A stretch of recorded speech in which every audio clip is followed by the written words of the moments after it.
Hello, everyone. How are y'all doing today? It is Friday, April 7th. Welcome, welcome. I'm just getting set up here. Hello, Robert. Hello, Unusual Oscar. Yeah, hello guys. Give me 1 second. Let me get my headphones working. Testing, testing. Hello, hello. We can hear you. Awesome. Perfect. Yeah, my headphones disconnected for some reason. All right. So glad to have you guys. Usually, what I do when I hop on this stream here, I have my background music going. Let me turn that down. I usually pull up Geni.best and also share that link for you guys if you haven't been to the site before. There's some updates that have happened recently on Geni.best. And we'll see if Shades ends up turning up or not. Hello. Hey, Hello, Robert. everybody. Before we start, and Shades, if he's able to make it, etc. Before we start, I had to jump on mobile here. I thought it was working on desktop. Is it? No, not yet. You can listen in, but you can't talk. Okay. All right. Cool. Well, yeah. Before we talk, I just want to announce that recently, and this is very, very much clearing of lots of FUD. Very recently, many were saying that I had an arrest warrant, etc. That was never true. But recently, a judge ruled that the bench warrant for myself was wrongfully issued, and that came from evidence and proof that I was never doing business as Wall of Coins, and my company Genitrust was never doing business as Wall of Coins. N- Not sure. I know a few people had lost or had had problems and suffered damages there, and a lot of people want to attribute that to genius, but it's absolutely not, and that's cleared, proved by a judge, and that's huge. We got more bullish stuff coming up, and more FUD clearing. That's awesome news. Yeah, that's going to help with the FUD fighting because for some reason people want to connect it all, and that's glad to hear that a judge is like, nope, nope, not true. Perfect. Yeah, all sorts of FUD going on, especially in the national currency space between national currencies, right? And it's like, oh, okay, let's let the Federal Reserve try to get everybody to do war against other places that don't accept their national currency. Let's let them all fight, but crypto is building and strong, and I couldn't have been any more excited about it than before. Crypto and blockchains and and tokens. And what else we got here? We have the fact that, excuse me, that artificial intelligence, not only is it coming into the blockchain world, but artificial intelligence is also part of the crypto world today. It's part of the smart contract world today through Genius.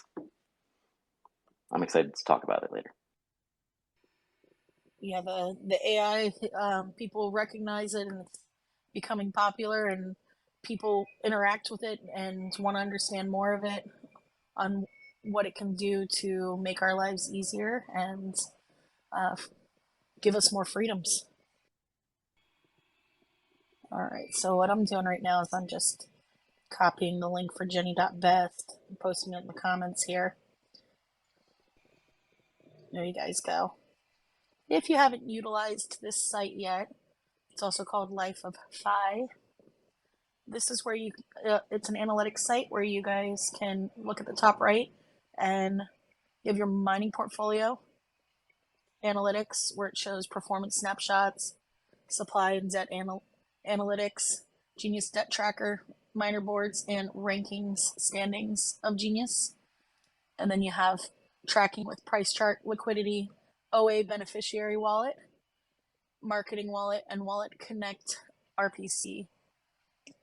So just to give you a little rundown of those there, but there's also right on the homepage, it's new. Shades was calling it the Krispy Kreme donut page. Genius performance at a glance for the chains. So you've got Ethereum, Avalanche, Binance, and Polygon here. And you can see very clearly where it shows the locked miner distribution, locked versus liquid, debt versus liquid, and debt versus locked on each chain too. You can also click on view trends. So phenomenal to have this more visual for those who need visuals to understand things a little better, like myself. So what I've been doing is you don't have to. What's great about it is you don't have to sign to log into it or anything. You can just paste an address into it to get the mining portfolio or information that you're looking for, because that's always a concern for people to connect their wallet to different things. This site, you do not need to do that. So if you click on mining portfolio and address book, that's where you can paste your address for each chain and track your performance on your different miners. In general, really, there's nothing wrong with connecting to a site at all. When you do connect to a site, you don't want to sign any messages though that are really simple messages, and you'll see the message. The message could be hi or something, but even then, connecting to a site isn't going to get you wrecked. Uh, well, I mean, it could, but the chances are so small. It's ridiculously ridiculous. So, but where people want to look out is where after they've connected, they are then signing transactions to do things. They're going to want to trust or understand better to understand what they're running. The Geni.best website is great. It's great that you don't have to connect your wallet then, like you said. It was great. It shows that the artificial intelligence in Genius is working. And that's the huge part. Because right now, people, uh, how can people know now whether or not the AI is working? Well, what people understand is that the AI battles selling pressure and adds buying pressure, but you can't see that on the market prices during the early stages of the Genius token. So how can people really know? Well, a lot of people that have a grasp on the technological aspect and the economic aspect of Genius, they're able to point out how you can see that on the graphs alone. And the graphs that the website Geni.best, you go there by going to you type in Geni.best into your URL section of the browser. Uh, Myself and many others are pointing out, like, hey, look at these graphs, look at this, look at these figures. This is how you know it's getting closer and closer to a point uh, where Genius also, a lot of that AI is going to very directly reflect on market price. Shades is awesome for making this I site. know. I'm on it more than I'm on the D app. I'll be honest. Now that I'm already mining and locked up, unless I'm interacting with the DApp to end the miner or something, or check on some of the auctions, which I've been doing a little more lately. Uh, haven't won any yet though. No. well, I said after like 90 days of Genius that I would start like interacting with everything, right? Like everything that I and other tokenomics people knew were like the good moves to make. But 90 days of giving people like the chance to experience these great things. So I've been looking forward to including myself on everything now, even if it gives myself that benefit. But in auctions, yeah, I haven't won any auctions. I'm like, grr, and they go quick too. You really got to pay attention to them, and they're a huge opportunity. Speaking of 90 Days of Genius, I'll go ahead and include that YouTube video where you discuss and go over the 90 Days of Genius here in the comments as well, in case anyone hasn't seen that yet. Awesome information where it breaks everything down. It's a two-part video, so there's two videos to it.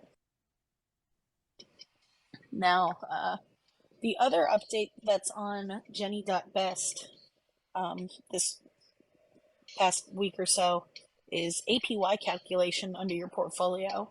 So you can see the APY per miner now as well, which is awesome because that's been a big question since the beginning of all this, and people have had to do their own calculations and figure things out. So again, getting this stuff automated, having it available is giving us more freedoms, more time to Let Geni do what it's doing. Let the contract do what it's doing, and understand it more. Let me see. So I'm going to give you guys an example of one of my miners here because I'm curious. I actually have not looked at the APY calculation for one of these So miners. what I love about that is like, Ethereum has pretty much always had like major gas issues, right? Like major issues where, I mean, your average person is saving less than 2,000 US dollar worth in their bank account, right? Mm-hmm. And your average person also, I believe, does currently trust banks more than crypto. And of course, that trend is rapidly changing to more people trusting crypto and trusting blockchain assets.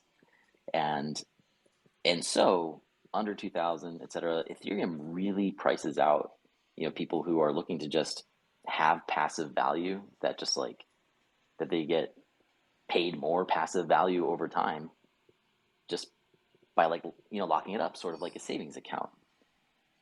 Ethereum prices people out of that. So what I've been really enjoying is like with Avalanche.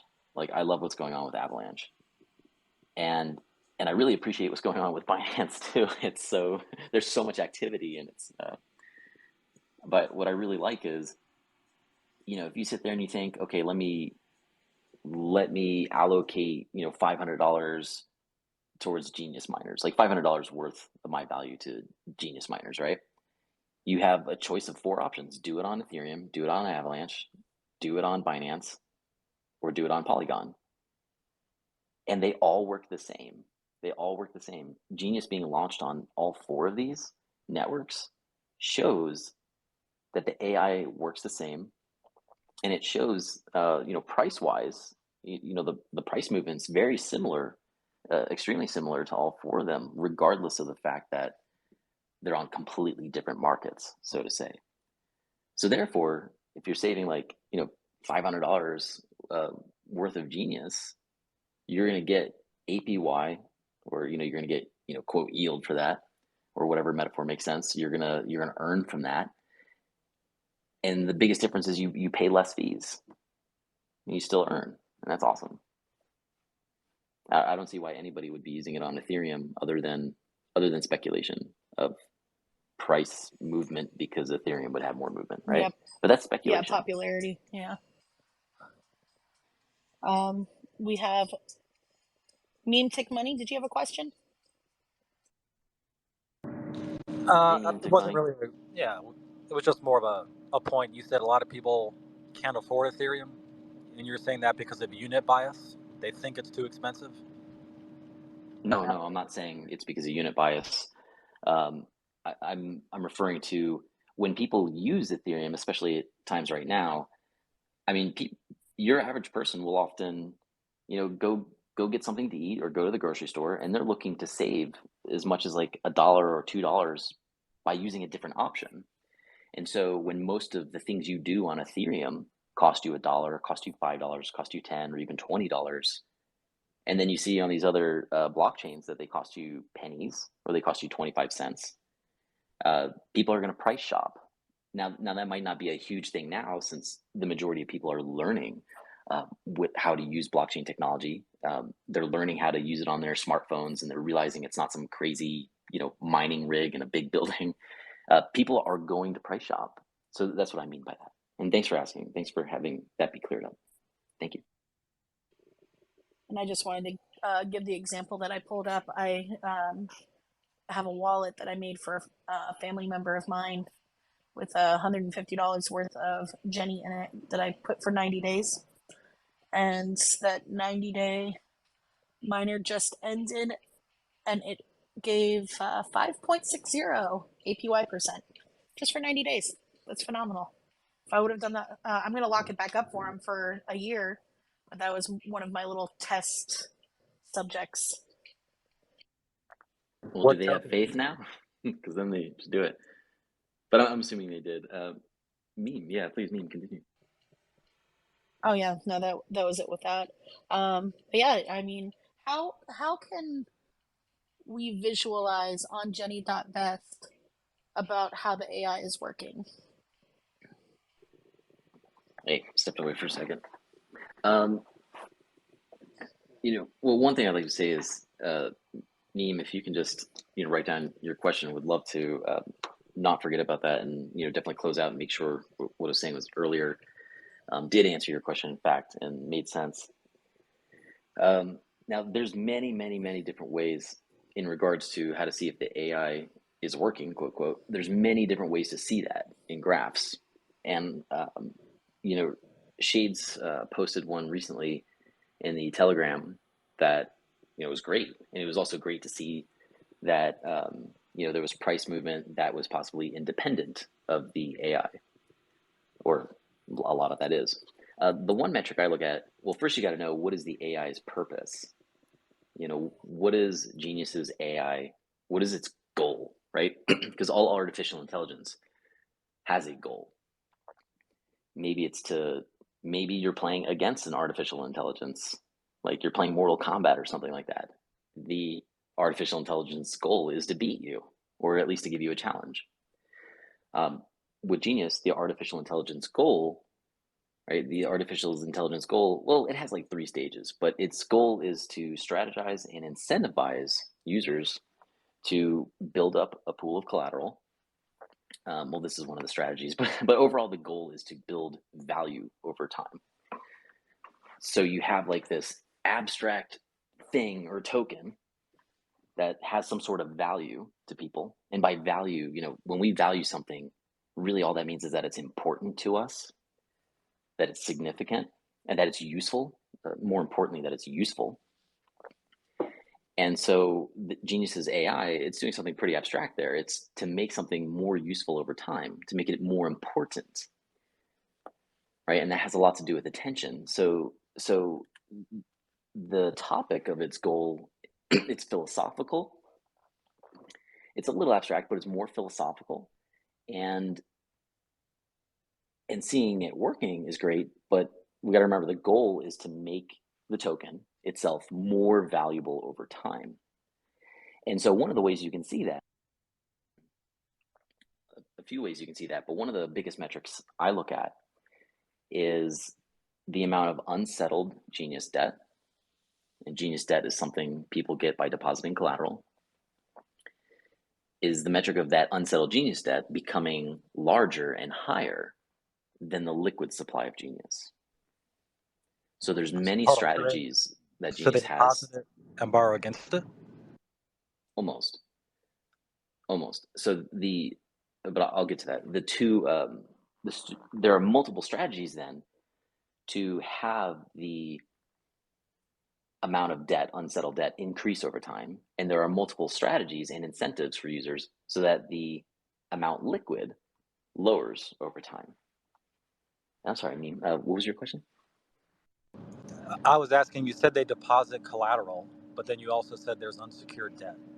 So are they borrowing against the collateral they deposited? That's a good question. Let me clear up that I did not say unsecured debt. Genius debt is different. Rather, Genius debt is it's important because it's hard to think of with blockchain technology.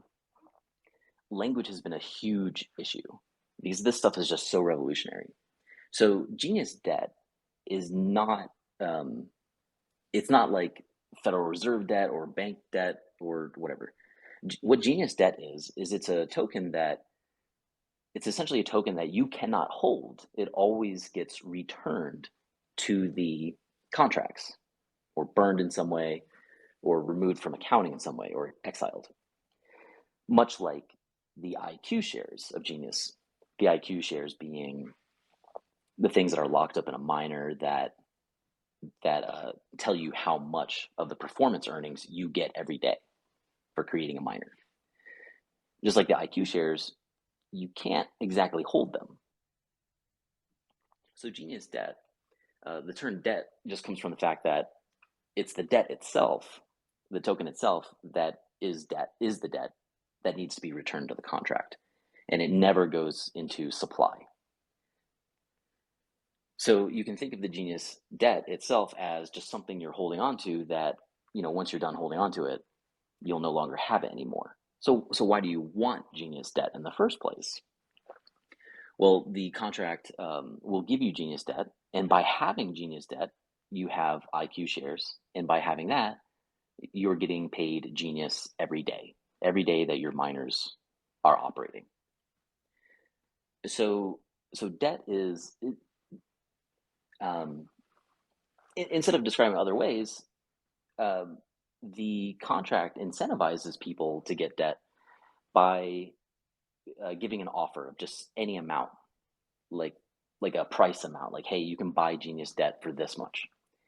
And every 14 to 15 hours that somebody doesn't take that offer, the rate for that debt drops. So the more days go by, if it is even days, the more days that go by, the lower the offer rate is. So it becomes a discount at some point, or it becomes worth it at some point for anyone who's paying attention to this and is aware of this. And what this allows people to do is to effectively get a Genius miner for less than the market price. Now, not everybody, but a certain capacity of people per day. So you can see Genius debt is a bit different. There's no borrowing or lending going on. I mean, you could say borrowing, right? But there's no what I said within the last minute or two is effectively what's there. And when you have borrowing and lending schemes, you have a lot different of a situation. If you're putting up collateral to borrow money to get a car, for example,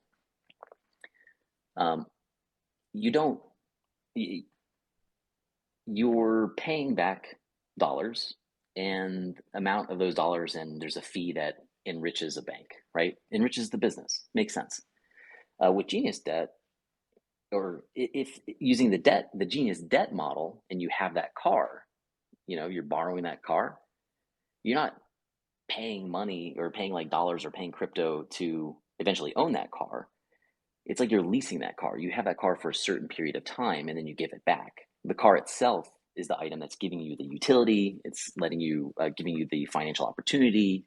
Maybe it's helping you with, driving, Uber or whatever you do for a living. And any fee you pay, quote, quote, any fee you pay, it doesn't go to enrich a bank or enrich a business. It enriches the entire Genius ecosystem, which also builds value. I appreciate the question because, this language has been evolving. Because you can't speak in code to people. You can't say, okay, well, first of all, what's the percentile of this amount of Genius relative to all other Genius miners? And you can't speak like that to people. So thanks for the question. Can I ask you some questions about the miner? I think so. Chrissy, did you have Oh, go for it. I know we. Yeah, I can go over my the stuff that I normally go over towards the end. You guys might even answer some things I usually go over. So what algorithm are your miners running? What kind of miners are they? You see, they're not doing the type of mining that. That's a really good question, by the way, and that's a great question from. I'm gonna guess your point of view in the crypto space is mostly cryptocurrencies themselves. Not smart blockchains or running smart contracts. I'm sure you have that experience too, but that's a great question. So from the point of view of mining for Bitcoin or mining for Dash and etc., the point of view there is that there's some algorithm that you're working with as a miner to submit to the network, and if you're lucky, or you reach the difficulty level that was the target or required, you're going to get a prize, right? Yep. And those algorithms with Bitcoin, SHA-256, and then you have different algorithms for many different things, and we could talk about that, etc. But so Genius mining, right? Genius mining is not protecting the security of a blockchain, so it's not using a algorithm one or two or many algorithms in the same way that those other blockchains are. So a clear answer is no algorithm. When you're mining, what you are effectively doing, what your miner effectively does, is hold on to IQ shares that you buy from the contract, and you buy it with your Genius. Or it's holding on to Genius. Your miner is encapsulating and holding on to the Genius debt that you had purchased from the contract, or that you had got by depositing collateral. Or maybe you bought it because somebody was auctioning it off, whichever. So what these miners are is it's a metaphor for something that is encapsulating this stuff, and every day they are extracting value from the Genius smart contract. Better to say it is not extracting value. I mean, you could say it that way, but every day the Genius smart contract is one. It's putting out new inflation, and that comes out to like 4 point something percent yearly. And there's more to that too, like it's actually deflationary and such. But so the Genius smart contract, every day there is a base amount of new Genius that is coming out into supply, and there's also amounts of Genius that are becoming extra revenue for the miners.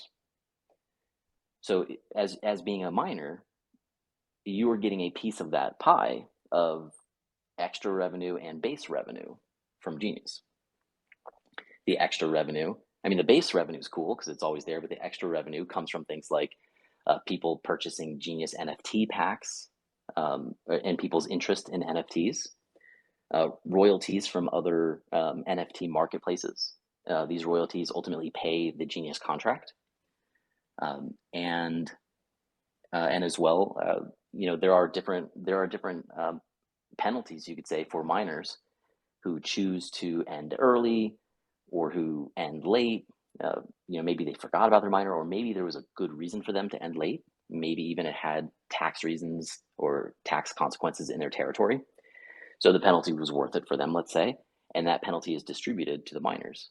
So the mining on Genius is even mining in cryptocurrency was a metaphor. It was a metaphor for people to understand, well, what's going on? How are people getting paid Bitcoin every day or every week or every month? And then with Genius, mining is also a metaphor to help people understand, well, how are we getting paid? So as you can see, the explanation that we can have there on how people are getting paid in Genius is quite an explanation, right? So mining is a metaphor. It sounds like it's proof of stake. I'm not throwing any shade, but that's what you're describing. No, definitely not. Yeah, definitely not. Definitely not shade. I love that you're saying that. It's proof of stake that is resistant to Sybil attacks. Because you have a physical miner? No. So you're familiar with Sybil attacks? Absolutely. Okay, cool.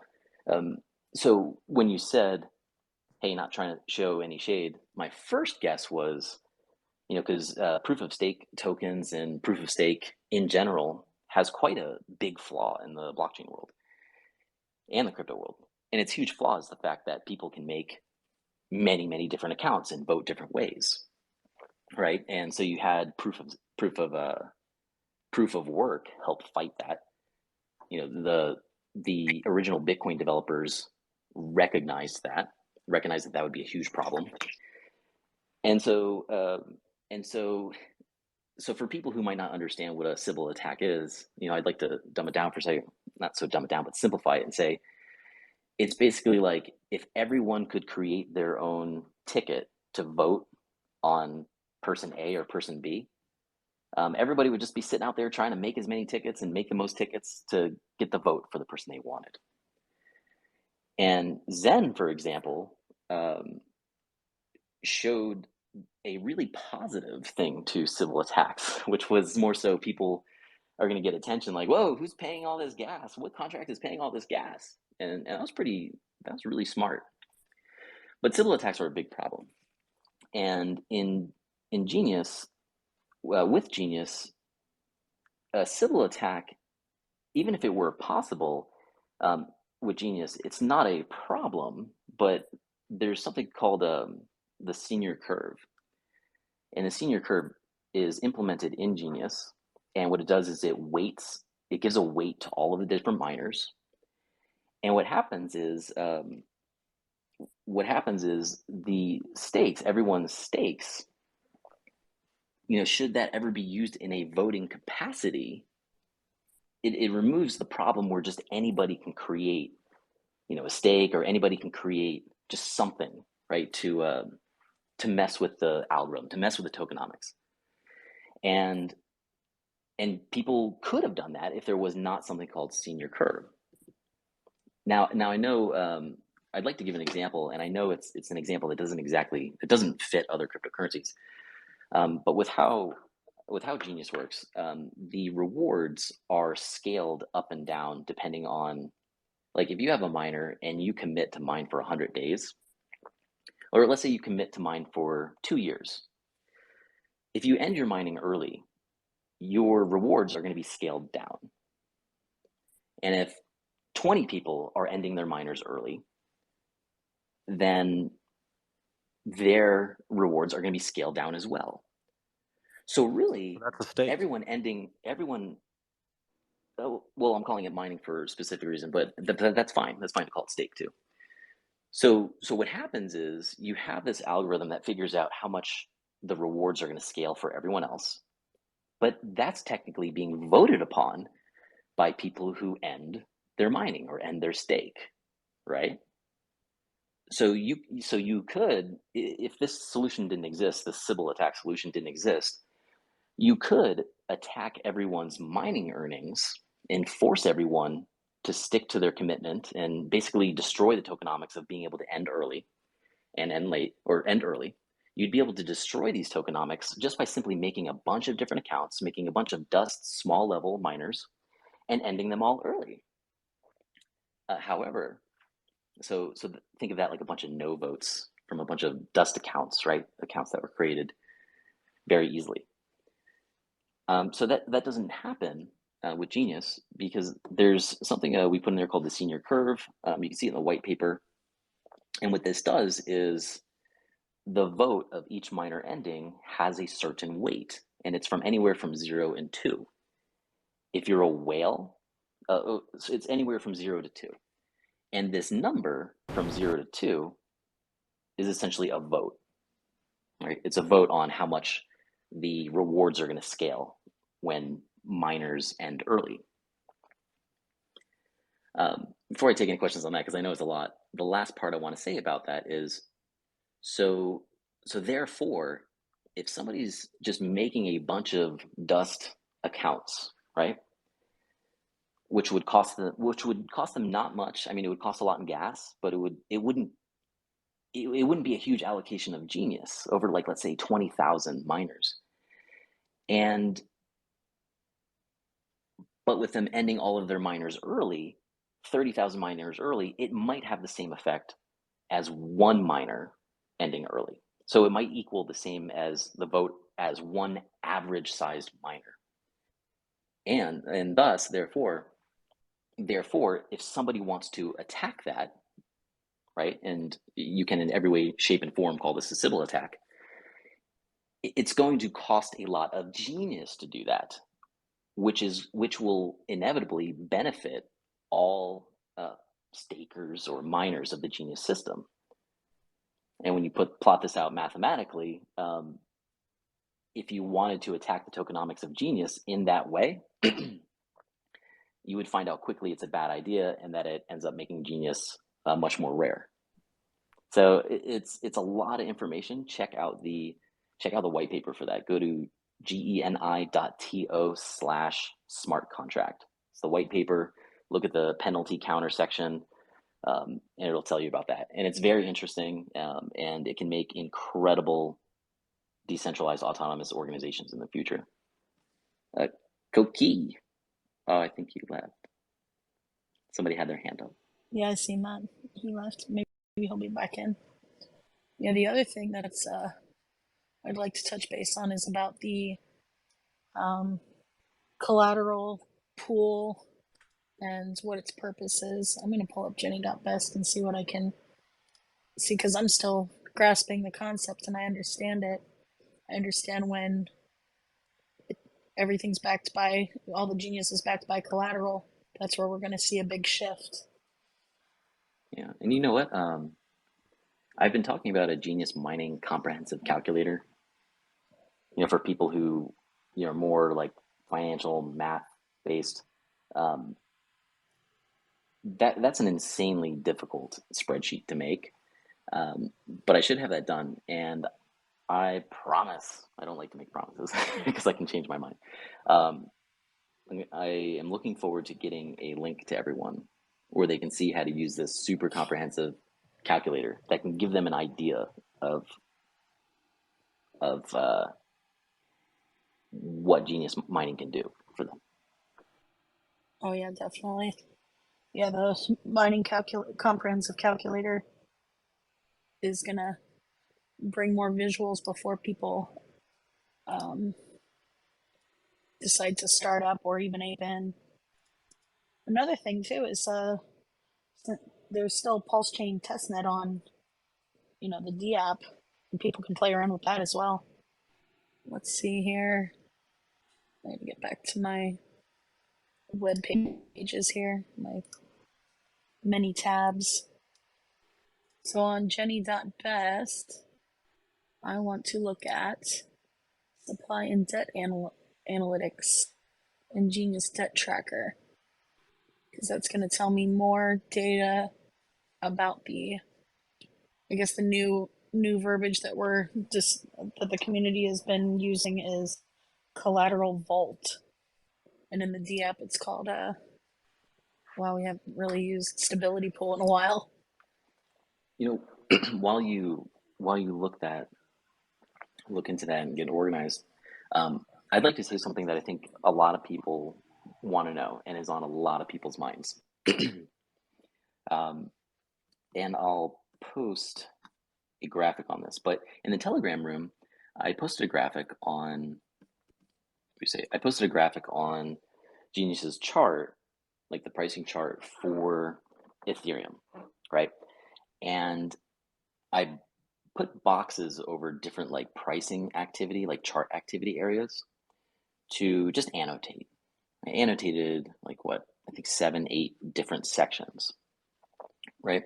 Because it's really difficult without us having the graphs and such available, and without the community having websites and creating websites that can tell you how much Genius's AI is, how much it's preventing selling pressure and how much it is creating arbitrage and buying pressure on the open market. Without that data, it's hard for people to see that right away and connect to that right away. And that's improving. And Geni.best is one step towards it.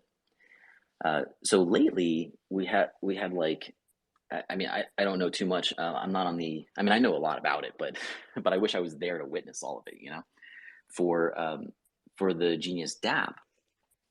Now you see, in the world of like blockchain assets and Web3, you have your contract, and most contracts are immutable, right? Or they should be. And then you still have your normal web browser app, and that can be changed anytime. So it's not immutable. Immutable meaning cannot be mutated. So the normal web interface, that updates and changes over time. I think there's a problem with that. Me personally, I keep pushing towards the community and telling the community, hey, we should have a IPFS enabled website. That way it's censorship resistant, and when somebody's using it and trusting it, they're not forced into new updates, or they're not forced into potential updates that might be a security concern. So there was like unexpected added code about like 2-3 weeks ago for the redeem function for Genius. And so the redeeming functionality was just like disabled, and any code related to it was removed from the what is called the system administrator pushing that update. And I think this was definitely an overly paranoid solution. But all I can do is say like, hey, here's other things to consider. But I also voluntarily wanted to look at the code and make sure nothing malicious happened, because none of us want that to happen, right? None of us at all.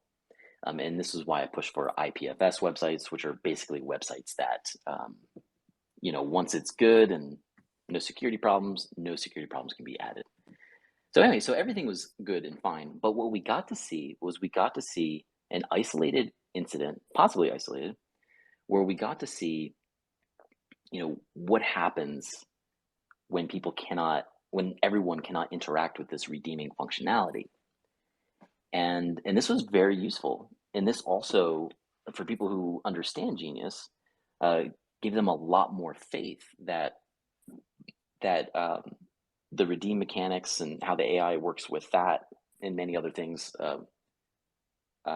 in concert gave a lot of faith that, oh, wow, like the Genius's AI really does have quite a big effect, especially in Genius's early life.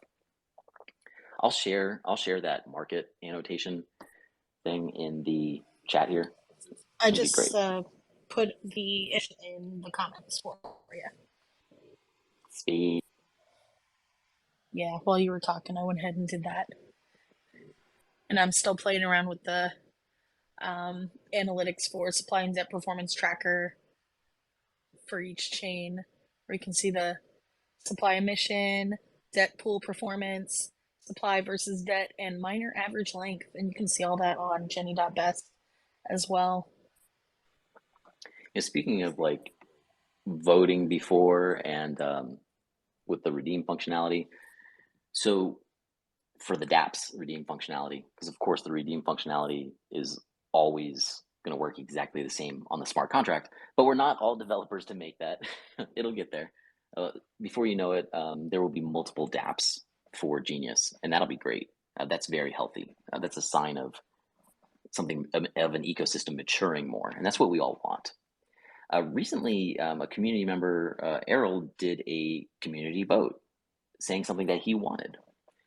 He thought it would be very beneficial in these early times that the Genius beneficiary, who receives a small portion of fees and also had recently received a large portion of bonuses that people didn't claim for their legacy Genius bonuses. This poll was posted with the idea for the beneficiary, like saying, hey, beneficiary, we want you to do this with some of the Genius token you have, to work benevolently to basically redeem a good chunk of Genius debt, so to pay off a good chunk of Genius debt with Genius, and use the collateral that it receives to pump the open market price of Genius.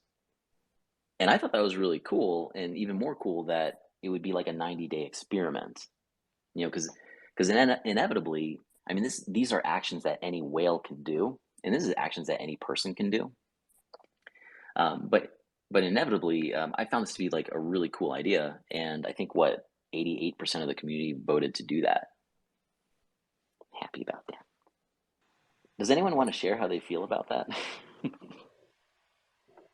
Because that's supposed to happen today. Yeah, I'm excited about it.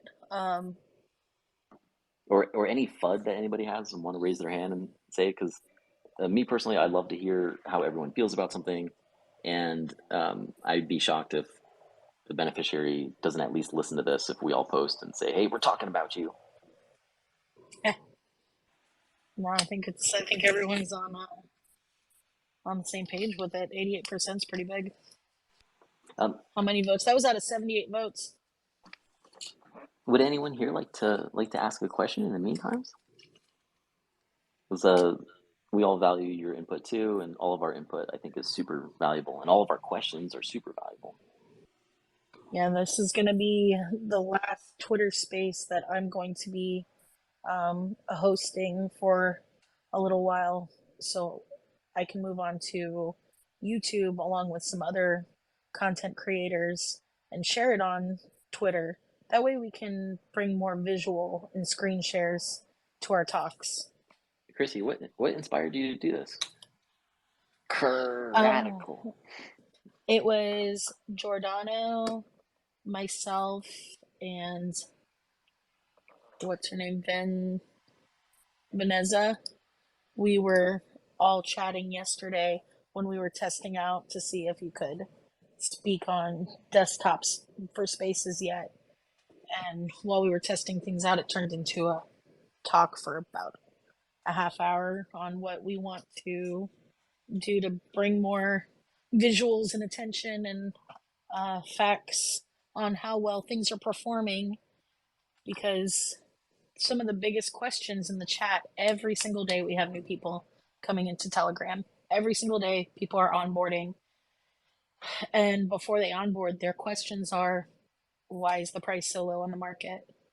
And before there was a concern about liquidity, now there's more liquidity coming in. Another, but yeah, one of the biggest ones is, why is the price so low, and why is there not a lot of sales? And they didn't understand the stability pool, and we can call the debt pool, collateral vault, whatever they I like collateral vault the most. You can say that, you can give people the idea of it, but it's not going to click for some until they see it visually. So we all want to have these talks while we're doing screen shares so they can visualize it more and do more like whiteboard type stuff. Like with Bitcoin, many people getting into Bitcoin newly, they had many expectations of Bitcoin to be like their current experience with banking and their current experience with money. And clearly here, Genius is super novel. It's doing something very amazing, but it can't do something amazing and novel by copying the same thing that other people do, right? So people are coming in with many expectations, maybe people from Bitcoin or people from staking tokens or staking coins, like the individual that was here earlier asking great questions.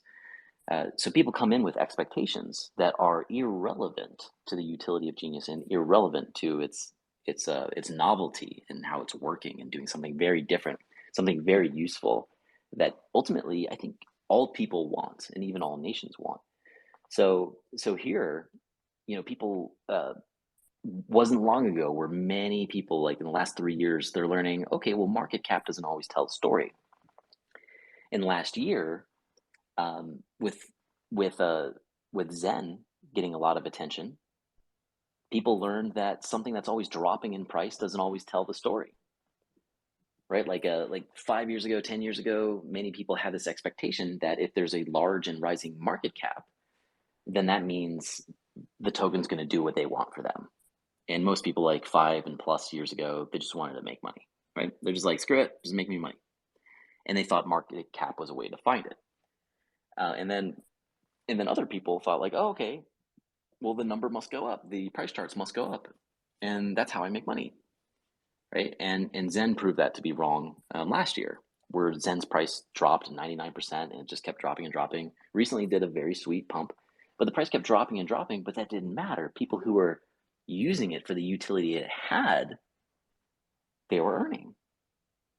So here, Genius might have new lessons for people, for what people currently look at, right? Everyone, even including myself, I've been in crypto for 12 years, have invested in many cryptos, have looked very deeply into many smart contracts, cryptos, etc. And I'm always learning new things in the smart contract world. But even myself, I would look at a market and I'd be like, well, how many buys are there today? How much people are buying, right? And that's not the full story anymore with something like Genius. Because Genius, you can get it from decentralized exchanges. Let's say you can even get it from centralized exchanges, like in the future. But people don't realize you can also get it directly from the contract. Same with Zen, you could get it directly from the contract. Same with many other items. But when you can directly get a token from the contract, I think that changes a lot of stuff. I think the analytics are then better to be on the dApp pages themselves to show people those good things. What is it? DeFi Llama's website shows went the extra effort to show the actual total value locked in Genius, which is almost 20 million US dollars. And they couldn't have showed anybody that by just simply looking at a decentralized exchange. They couldn't show anybody that by just looking at a DEX. they spent the time to learn the differences of how to accurately give that information to people. DeFi Llama. Yeah, it's now like there's with how cryptocurrency being over 10 years old, there's traditional expectations of cryptocurrencies. That's no in some cases, in a lot of cases now, no longer relevant. Yeah, And you're right. today, people are, regardless of the metrics people are used to looking at, market cap, where's the price going, how many buys, regardless of that, people who are mining and people who are using the auction system, people who are using the collateral vaults, using Genius Debt, people who are actually using this are seeing, wow, this works. It amplified my value. This is pretty kick-ass. And so today, today, and I think it's a great thing to do. I did it really recently too. A great thing going on now is people are saying their experience with Genius. Like yourself, you had a test in 90 days. You earned 5 point something percent, 5 point something percent of the original amount of Genius you put in there. And myself as well, miners that I created, I had my realization for those were great. People who made very small miners, like $5 miners on Ethereum, and ended up paying more in gas fees, learn from that. But a majority of people are having really good, really great experiences and really great results with Genius. And that's huge because people talking about the utility that they're getting and the fact that it's actually working and that it's working well for them, that is a bullish sentiment that other people really listen to. If something jumps up a lot in price, not a lot of people listen to it. They don't care about it. They're like, it jumped a lot in price. What am I going to do? Am I going to buy the top and then people are going to dump on me? People are afraid of that. Even with, like, for example, a token that keeps dropping and dropping and dropping and dropping 99% in like a few months. People aren't attracted to that, but they're attracted to the people that say, yeah, it dropped 99%, but I still doubled and tripled my money. That's I'm talking about Zen's example, of course. So so people really, and I'm exaggerating when I say double, triple. So people really pay attention to people's experience. And that's what's going on right now. People are able to really report on their experiences because most 90-day miners are ending now. Well, all 90-day and 100-day miners are ending now, and others are ending in 90 to 100 days in the future. So that's cool. I think I heard someone's voice. Yeah, can I say something? Sorry, I just wanted to share my experience with Genius because I had a crazy one. Oh, thank you. Yeah, I was, this was like maybe 60 days ago, and I saw that the Ethereum, if I provided Ethereum to the stability pool. Oh, I'm sorry. Are you able to turn up your microphone at all? I mean, I'll try to repeat what you say, but it's very difficult. Just letting you know. Hello. Perfect. I can hear you great. Nice.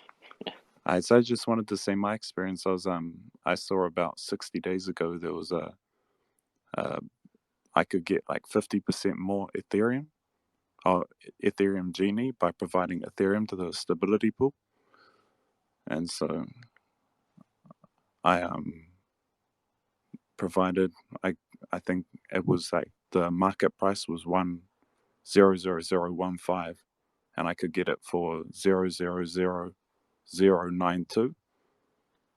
So I got it, and it's been crazy watching how the smart contract actually works, because even with the recent price action on the open market and it going down, I still have like stayed in profit. Thank you for sharing that. That's I was writing outstanding.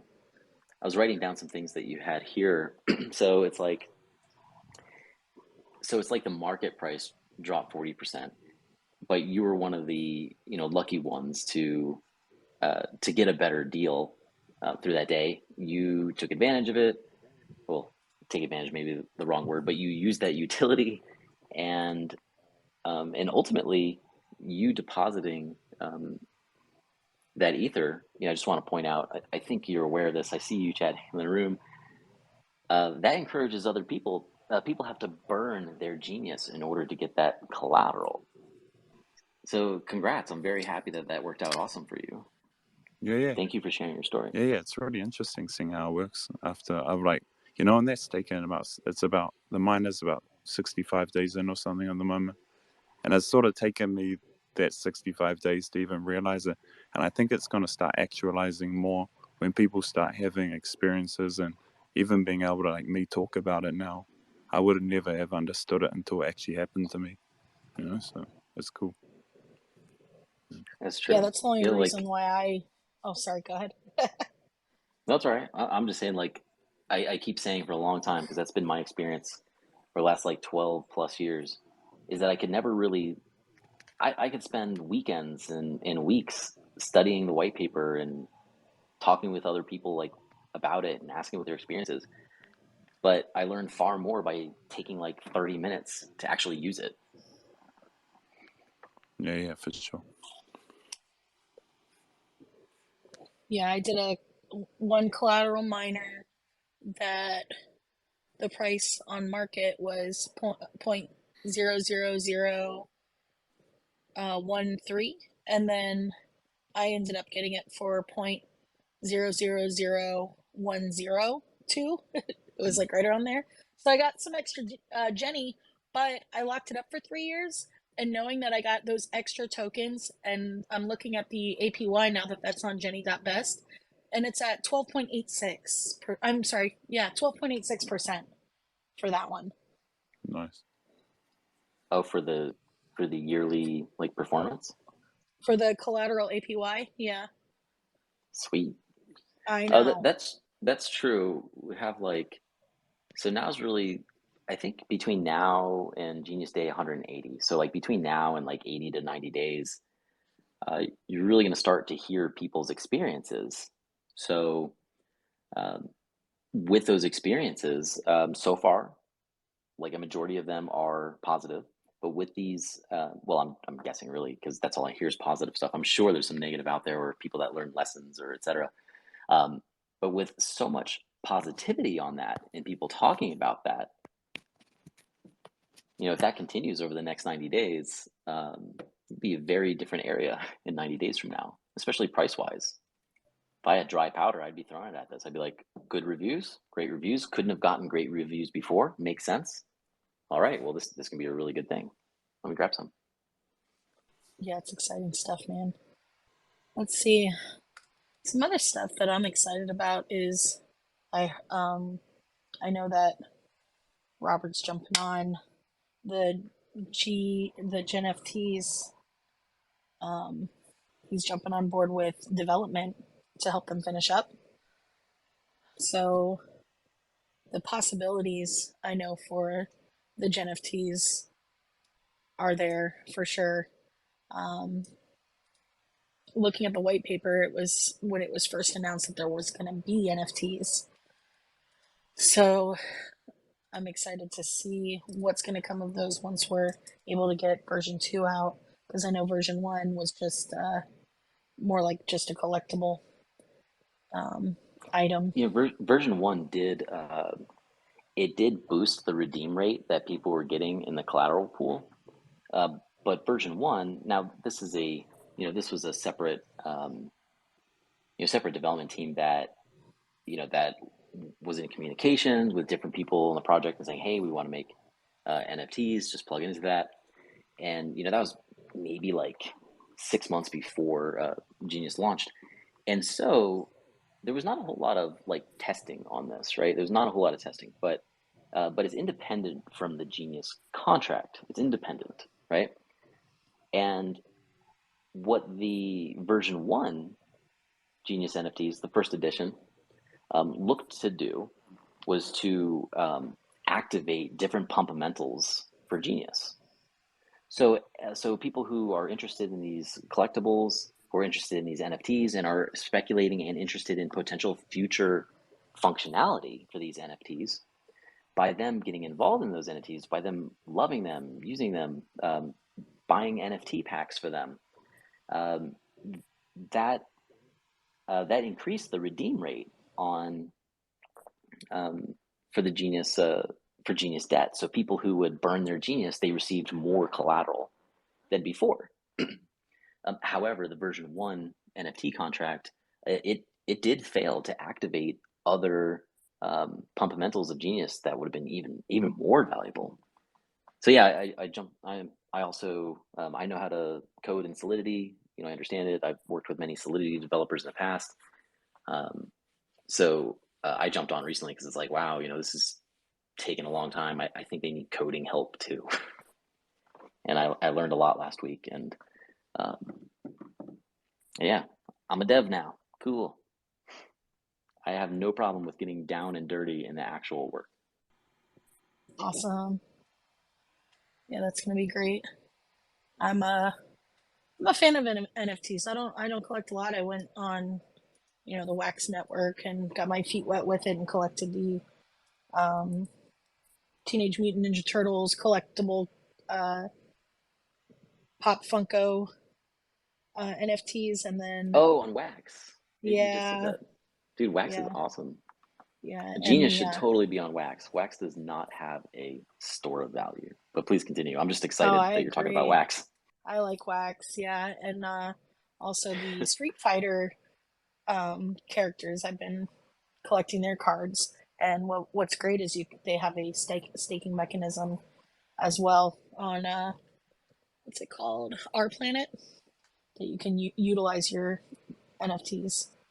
Oh yeah, I did Our Planet like maybe 2 years ago. That was fun, but it's Yeah. interesting. Wax, I think, yeah, it was kind of lame too, right? Yeah. It was fun at first. It's fun. It's a fun thing. It's fun to see the possibilities. But Yeah.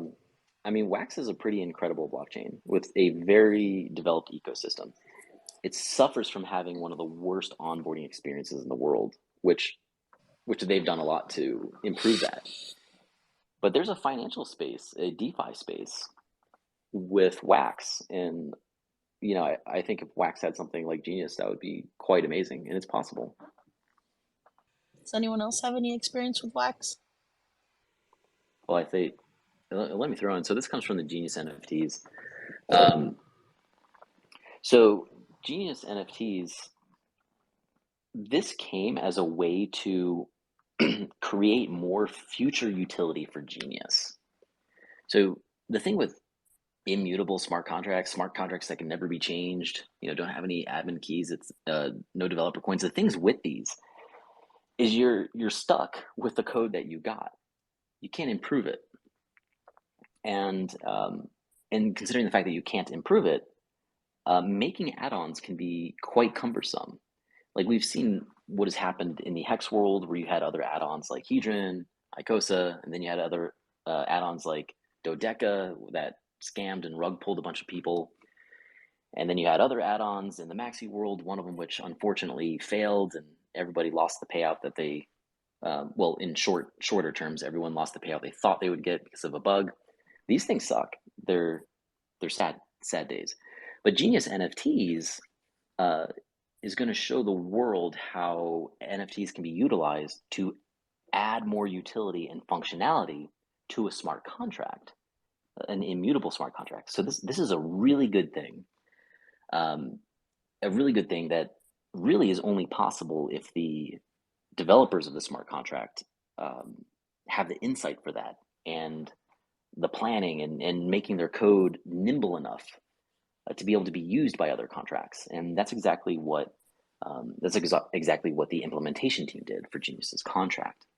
So Genius NFTs it brings a whole future of possibilities with Genius, and even with a Genius decentralized autonomous organization. Wow, that's utility for it. That's awesome. I was already excited about the NFTs, but that's some possibilities that can become reality. And you know what? All right, so you want to Get hear me some more bad excited. news? Oh, now you're saying bad. It's actually incredible bad news, but I think it's funny and it's Oh. ironic. Well, no, great news, great news. Time ultimately tells, but over the last 120 days ish of Genius and all the time before it, as you know, there was tons of review with Genius. Tons of like internal review, third-party review, a lot of eyes on it. And so I can say very, very well that Genius, as everybody can see now, people have been doing auctioning, people have been doing mining, people have been doing, whales have even run proof of benevolence. Genius NFTs, the first ones that came out, which is what the V2 version fixes. People are seeing that this is flawless and this is working beautifully. So this kicks ass. And what I'm really excited about with Genius NFTs is a future DAO, so everyone can make choices together.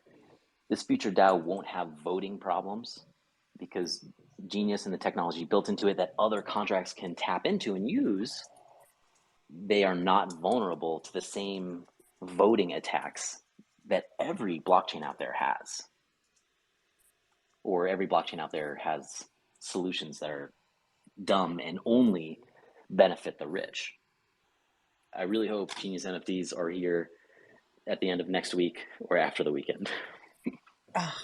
Everybody will, it's the same edition. It's the same edition, except four of the Genius NFTs in the current edition, you're unable to see what the NFT is.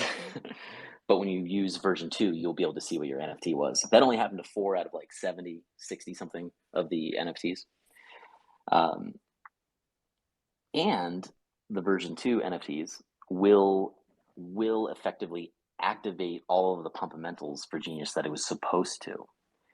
That's great. That's more pumpamentals. That's more positive action from a NFT community, and the Genius community benefits from that, and especially Genius advanced miners. Does anyone have any questions on the Genius NFTs? Because I know everyone can't wait, and I can't wait too. This has got me really excited. No questions. You gave some for me, anyways. That was more information than I expected, and that got me more pumped. You know, I had a big question. Obviously, it's answered for myself, but I had a big question before, and it was, okay, so you know, it makes sense. The version 1 Genius NFTs didn't activate all these pumpamentals like it was supposed to, but it did prove and show, you know, pumping the redeem price. And you know, the biggest question I had was, well, why would anybody care to, why would anyone care to like convert their packs that they bought in their Genius NFTs? Why would anybody care to convert those to version 2? And so there's a community reason to do that, because then, you know, Genius NFTs will activate Genius pumpamentals more for mining and even for open market price. But the other part is everyone who pays the gas to convert it, they'll get a booster pack for free. So they'll get like 4 NFTs for free, and that's pretty neat. Dang, that inspires me. Maybe it should be a very special pack that you can only get by converting, you know, and it makes sure you get some rare shit. Yeah. I'll talk with them about it, but I think that's cool. You're saying, ooh, what are you thinking? I like that. I want that special one. That's going to drive me to do something. You cut out a little bit, but I just want to say, maybe it was my connection, but yeah, just mentioning that. Now I want a special pack. Damn it. On a special pack. Let's see if I've got anything else, because usually I cover about the miners and performance, and I listed some links on the comments, guys. One is the chart breakdown that Robert was talking about earlier. Also, the 90 Days of Genius. That's summarized in 2 videos, little web series for you guys. And the white paper's there as well. Definitely check out the new features on Geni.best. The link's in the comments for you to check out. And let me see my notes if I've got anything else for you guys. Alright, that's all I've got, man. Does anyone else have any questions? Yeah, please raise your hand if you have questions. I'm just going to pop in with, so I'll follow up on this because, you know, I want to know, and I mean, all of us can follow up on it on the main chat room. My understanding is that this evening is when the beneficiary is going to do things to pump the price with the redeem pool. But I haven't gotten a word back on whether or not the DApp, the Web3 team, if they're launching. So it's completely possible, I haven't checked, it's completely possible that the ability to redeem on the Web3 app is there right now. Anybody that wants to redeem and stuff, you could possibly acquire more Genius doing that, because my understanding is the redeem rate is much higher than the market rate right now. But I can't wait to find out about that. But yeah, keep a lookout on that. This evening is when the beneficiary is going to do some awesome stuff. But I got to see it to believe it. Well, thanks for that. I'm putting a timer for later to check it out on my watch. All right, so for anybody that just joined, that timer is check now the redeem functionality. It's possible it could be up there. Probably not. Okay, I was gonna say probably not, because I was trying to make a lot of noise to be like, hey, wait, hold on, look at this community vote thing that happened. Maybe maybe don't push it or something.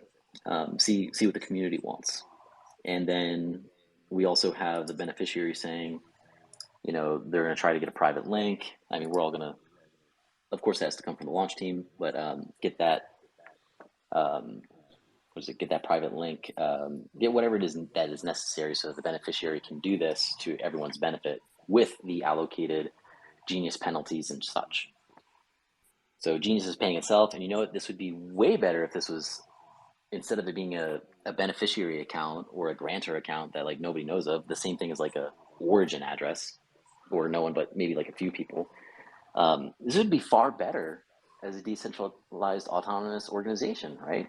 It'd be far better if people were voting on a way that's on the blockchain and completely transparent. That's what I want to see. Yeah. So this Twitter space, I really wanted to announce some things. Can I take some time for that? Let's do it. All right, cool. Well, I got to make sure everybody else listening really wants it too. No, I'm kidding. I'm pretending to be a promoter that's like, I can't hear you. Oh, hey, Robert. I see the other Robert. Hey, how's everybody doing? Good. Great. Awesome. Thanks for popping in. And thank you for responding to my DM earlier, Robert. I have a lot of affinity towards you and a lot of love towards you now. Oh, no worries. I try not to bother you too much. So here, I think there was a lot of juicy announcements in this. There's definitely a lot of juicy announcements in this this Twitter space here. And thank you, Chrissy, for doing this. Radical for doing this, and for giving me space to say this, of course. So if you're joining now, you'll have to listen back to the beginning for other really great announcements and things of what's going on. But what I really want to mention here, hasn't been mentioned, is, okay, so Genius NFTs going forward. There's a official name for this now. There is a Genius DAO coming out. I think about a year ago, or a little bit less than a year ago. Oh yeah, it was after the sacrifice time. I was contacted by a group that saying, hey, we'd really like to show you something, think you'd be interested in it. I almost ignored it, and I'm glad I didn't, because a lot of people want consulting, and all I want to do are Genius things. And so there's like a proof of concept and such going on for a different type of decentralized autonomous organization. And what I've learned, over the last month, I started talking with these individuals again, started getting much more active in their documents, in their Telegram space, and etc. And this DAO for Genius is going to be so awesome. The people who really founded it and put together these ideas, these papers, they knew that something like this needs a great store of value or great currency to be successful, to grow, to be successful, and to be a utility for all human beings. And so their interest came in Genius. Their interest came in, they were very interested in the white paper and the fact that Genius was aspiring to only grow in value over time, and that it had an AI to manage that it had strategy and incentives for people to utilize their attention and do this.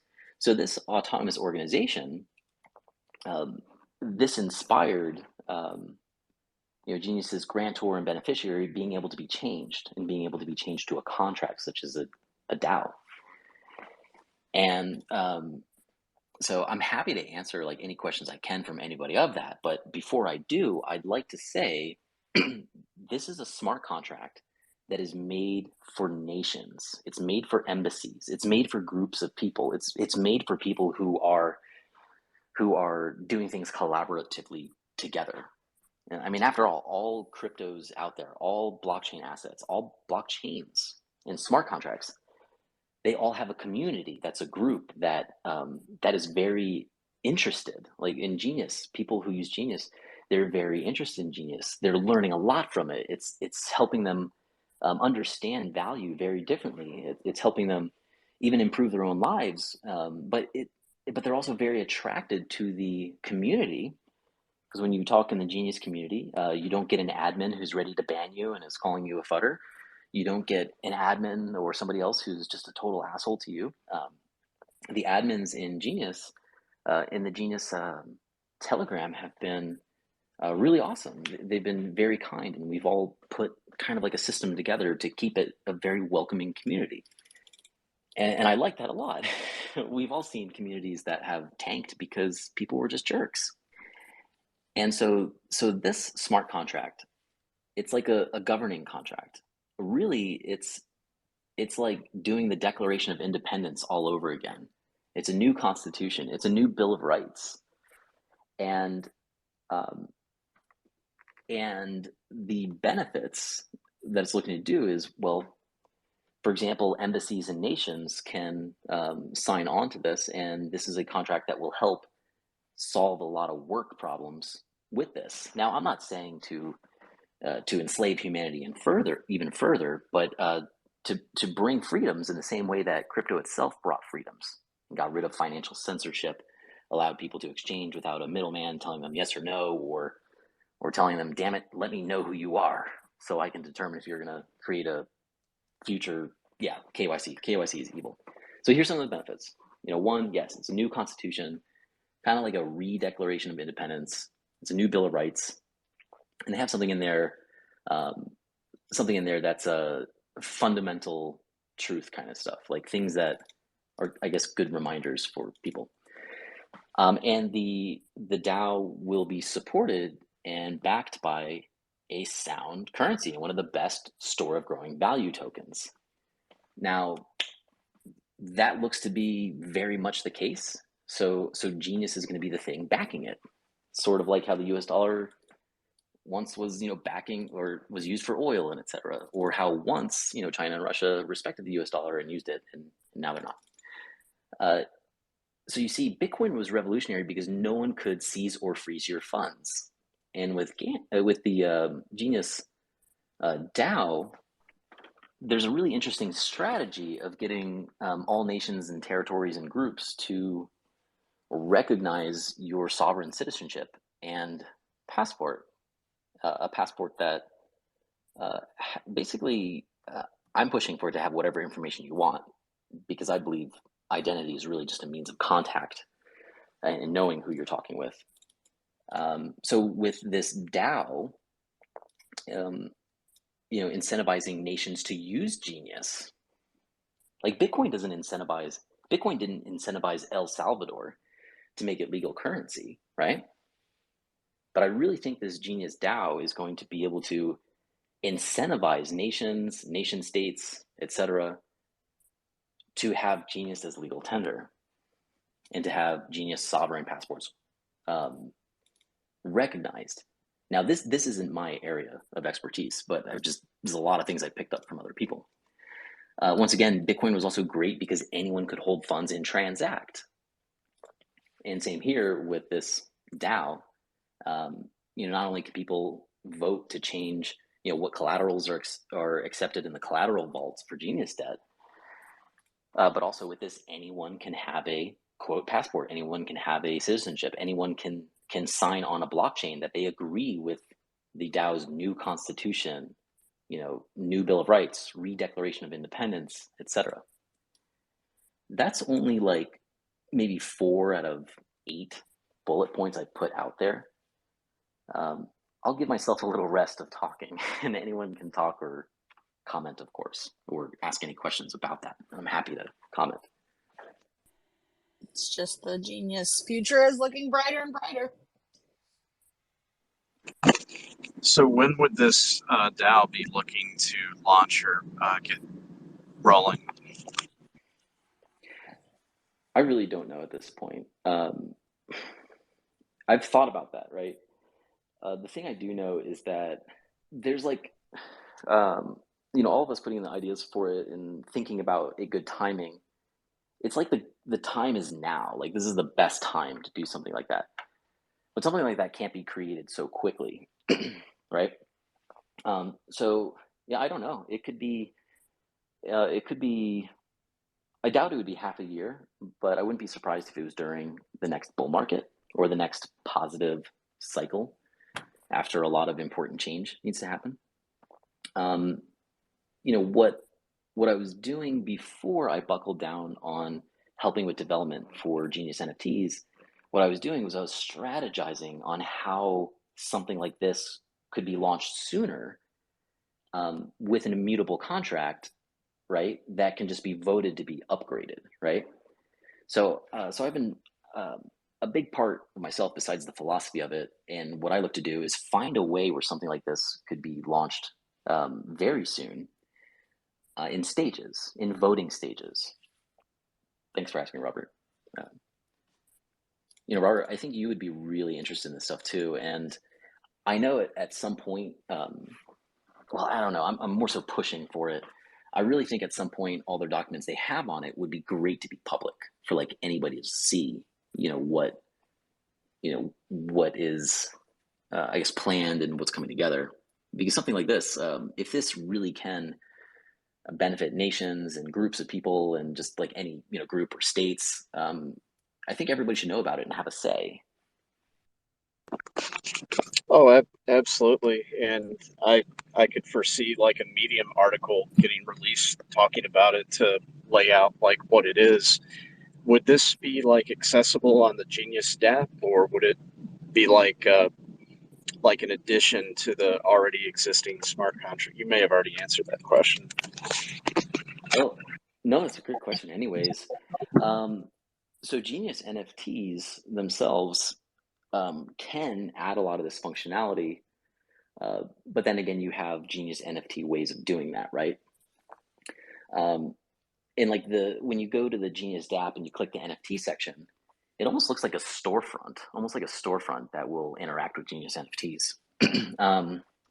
The good news is that the contract had little modifications. The Genius contract had modifications to make it flexible enough for other things to tap into Genius's functionality. And a lot of the functionality is very much for gives a lot of utility to group efforts, right? Especially with the whole the fact that there's a solution in the Genius contract to prevent civil attacks. I think the best way we're going to see that happen is the grantor or beneficiary, or both. I would hope both. The grantor changing itself, instead of it being some Ethereum account out there, the grantor changing itself to being the DAO. I think that would be incredible. Genius would be 1,000,000,000% decentralized and run by the community. Oh, that's right. It was talked about in the white paper that the OA could eventually turn into a DAO at some point, so that option is on the table. Yeah, so it's flexible. It can be done by the grantor changing itself to the smart contract of the DAO. It can be done by changing the beneficiary to be the DAO itself. But if the beneficiary is the DAO, then the DAO itself can't make changes, right? Can't do updates, can't do votable updates. And Genius NFTs is a way to do it. I don't know what the Genius NFT way would look like. I just know it's possible and have kind of thought about it, but haven't entertained it much. So really, democratic voting, right? A lot of people are like democratic voting, real democratic voting, or people are interested in fair voting. Many people feel like with the Biden administration and prior administrations that the votes were basically falsified. And one thing I know is when I worked for a cyber warfare company, they were called Endgame Systems. I was contracting with them. I remember I flew to Atlanta where they were to just have some in-person meetings. And during that time, people that worked for the company were all chattering back and forth with each other like, hey, did you hear something is going to be released on WikiLeaks about the company we work for, about Endgames? And I ended up hearing about this, and it turned out that the company I was working on had a wing that was selling voting fraud software to the country of Egypt. And that didn't really sit well in my mouth because the company that I was contracting for, there's a lot of dishonesty involved in that, a market of dishonesty. That doesn't help anyone. That doesn't even help the people who are in power. It just degrades them and makes their life really shitty. Genius will have like the most democratic voting possible. If you're a whale and you're super rich, you're not going to suddenly have a lot more voting power just because you have more finances.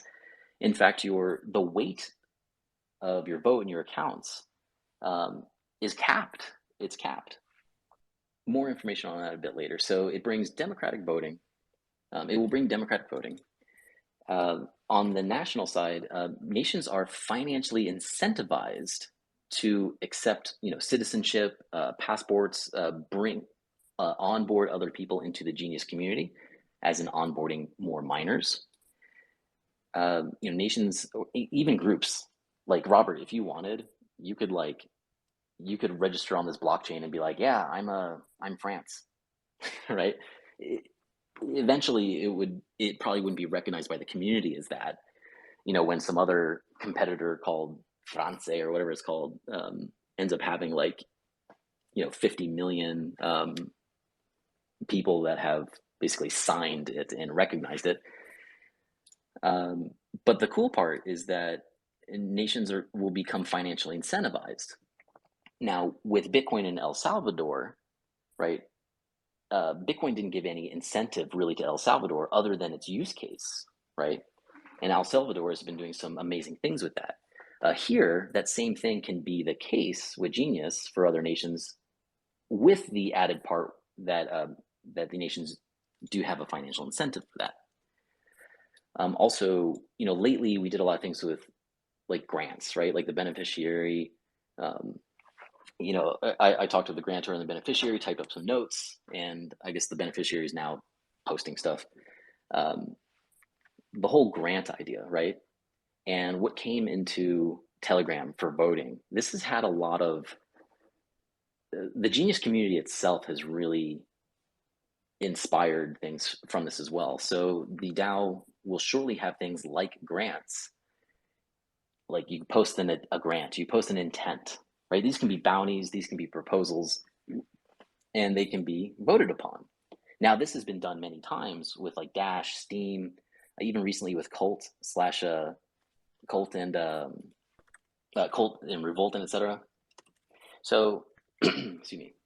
But I and the others for this, we really feel that the voting systems of other DAOs were also kind of shooting themselves in the foot and allowing censorship. So there would be solutions for that too.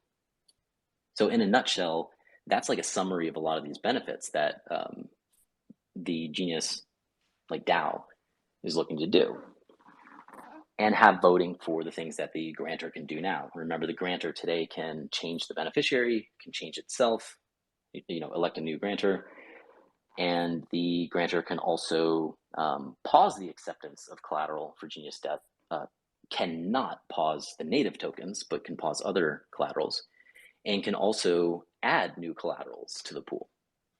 So that will be something that the crowd will do instead. Is the grantor going to accept something like this? I don't know, but I really think so. I really think so. Just knowing the people from the private capital company that are running the grantor, I do know them. They're very excited about these things too. Hey, Van Ezra. I was going to say, Van Ezra would love the Genius DAO stuff. What it can do for freedom, what it can do for incentivizing nations to basically do the right thing and give people freedom. Imagine if the whole world was using the US dollar, right? Kind of like it almost was. But instead, these nations, they're not getting value or store of value because they're doing whatever Washington says or doing whatever the Federal Reserve says or wants. They're getting value because they're being voted as upholding a new constitution, a new Declaration of Independence, and etc. I think that's pretty amazing. And everyone votes with their wallet. A financial incentive for nations to uphold freedom. That's pretty cool. Or uphold things that are more aligned with the actual laws of the universe versus the laws of like what people want because they want to force you to buy car insurance, or they want to force you to have health insurance and etc. Yeah, it's like there was a big divide with a lot of things that are being tracked or recommended. People having fear of being forced to like being vaccinated. Even some companies and people who are opening like small businesses that don't have a net worth or even much income, and they put more than they're getting and getting taxed for it, that kind of stuff. They can create their own groups and have a little more freedom with their decisions and their voting and what they want to do. I like it. I think that would probably benefit some nonprofits too. Yeah. I wonder, even businesses. Yeah, that's what I was saying. Businesses and nonprofits. Especially small businesses, people who are just trying to get it started and even having their treasury put into miners wouldn't be a bad idea if they see the trends, see what's going on, take a lot of time to do their own research, and if this system is right for them and what their goals are. The stuff I'm looking at that's written up so far, it's not like a complicating white paper, but it's more like it seems a lot easier to grasp for your average person. I like it. As far as the mechanics, so the mechanics haven't been put forth to that, but I really look forward to how this will be possible because there are some things in there that are difficult. You see, I mean, how many of you have, if anybody wants to put up hands or whatever for this, but I'm really curious how many people have experienced like the absolute amazingness that a DAO can do. I experienced a lot of that first with Dash's currency. Dash's DAO allowed people to post proposals, vote on proposals, and treasury funds from Dash's blockchain or new how do you call it? The new blockchain rewards and etc. were also going to the treasury. And so Dash did a lot of amazing things with that.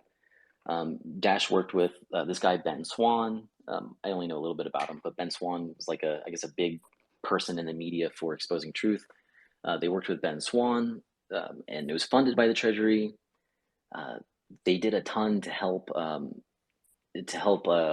other technology companies to do things with technology that helped Dash, such as getting on exchanges, such as the buying Dash thing happening directly in the wallet. And I assisted with stuff like that too. Dash, even when it came to Venezuela, and Venezuela was having a lot of problems, a lot of its treasury was doing things to help Venezuela, to help Dash get in front of, because you need resources to hire humans to do this. The Dash's DAO treasury was giving financial resources to people to communicate with businesses in Venezuela to help them. And at one point, all over crypto Twitter, you had people taking pictures left and right and everywhere of malls and other areas in Venezuela where you had Church's Chicken, you had Burger King, you had many, many big retailers were accepting Dash as currency.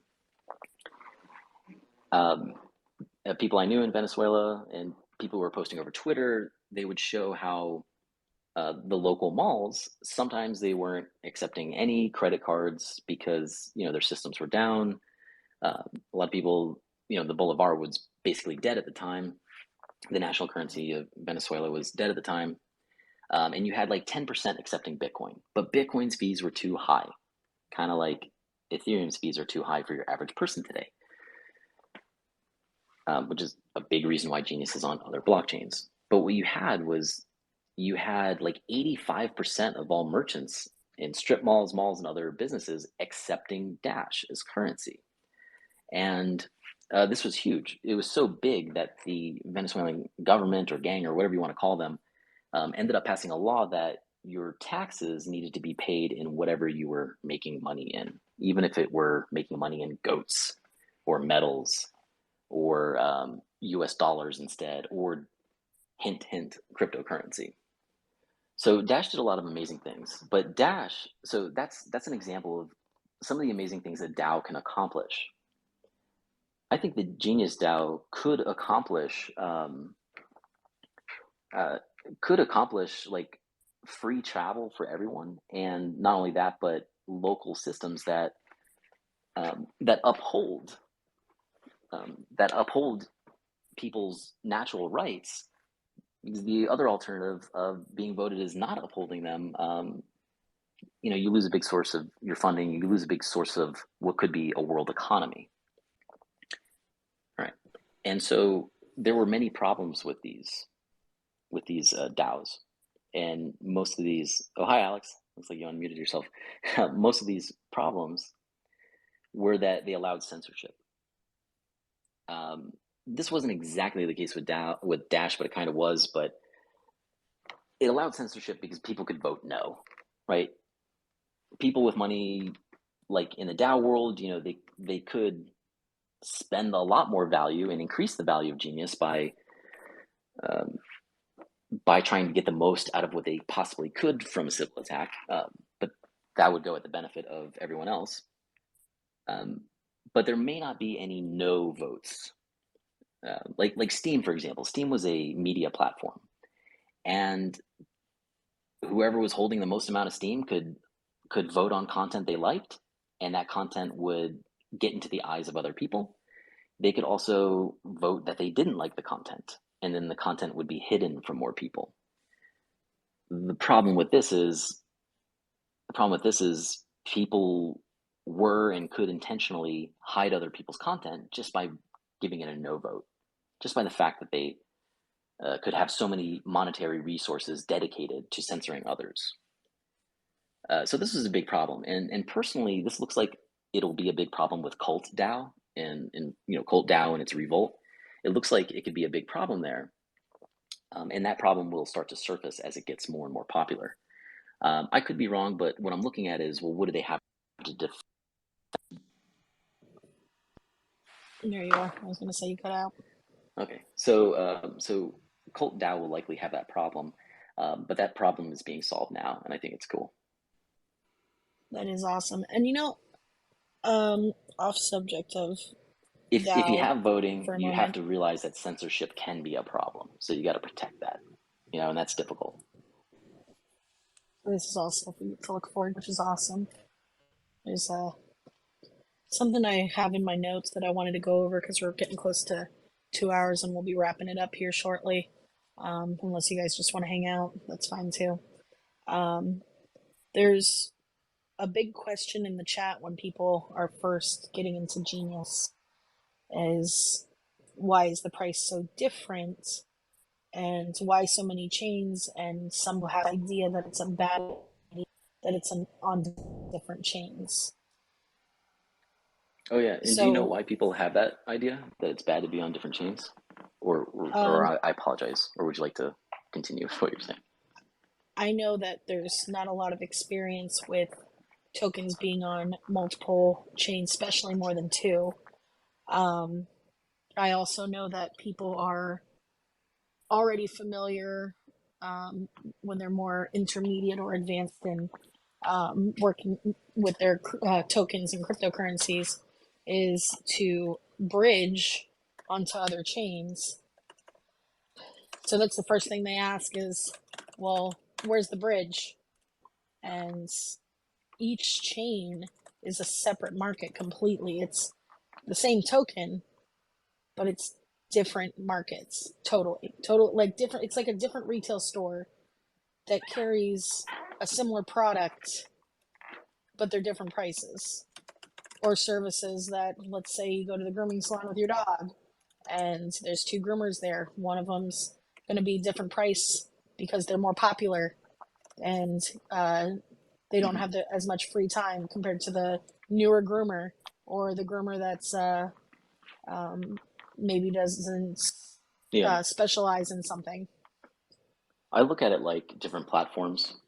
For Yeah. example, for example, Microsoft Office. You know, one of the biggest pieces of software used. Microsoft would have been shooting themselves in the foot if they, because not everybody in the world uses Windows or wanted to use Windows, and that wasn't even the case in the mid '90s or the 2000s. Um, so you know, let's say Microsoft was making like, you know, 10 billion a year just off their Office suite. They're missing out on another 1 to 1.5 billion by not including the Macintosh ecosystem. So this is very much the same with Genius, but with Microsoft Office, it was more beneficial to have Microsoft Office on multiple platforms because a lot of your people who are using Windows, they're never going to buy the Macintosh Office. And a lot of people who are using Macintosh or Apple products, they were never going to go to Windows, and they didn't care. They weren't going to go to Windows, even if it, you know, even if it was, even with Windows being the only Office solution, there's an Office solution also on Mac. So today you see Microsoft Office on multiple platforms. It gives people a choice. But here, I believe the stem of the fear with like multiple platforms, like multi-chain, is one, you know, not a lot of this ecosystem today really supports multi-chain.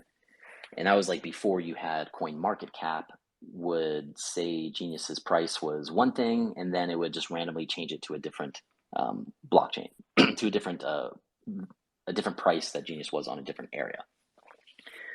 So so this was all taken into account when creating Genius. And Genius's AI, this is what AIs do. What AIs do is AIs adapt to their environment. They just take in environmental information, and then they have the same goal. They have the same output in mind, and then they have strategies to create the output, or they might have incentives to create that output. Uh, and so with Genius, no matter what environment it is in, and that's why it was very exciting for the team, tokenomics people, and the community to see, wow, in different environments and different transactions and different things going on, Genius is still doing what it's designed to do. And even when you looked at the price chart, even though the price charts were different and looked different, there were similar patterns, and this was really interesting. There were also things that would happen that were unique, and you know, outlier incidents and sudden buys on one chain versus another. But overall, you see the direction is the same in market price, but on the tokenomics level, the different graphs that you can see on the Geni.best website that's commented in the comment section, those were all moving in the same direction, which is a very positive direction for everyone.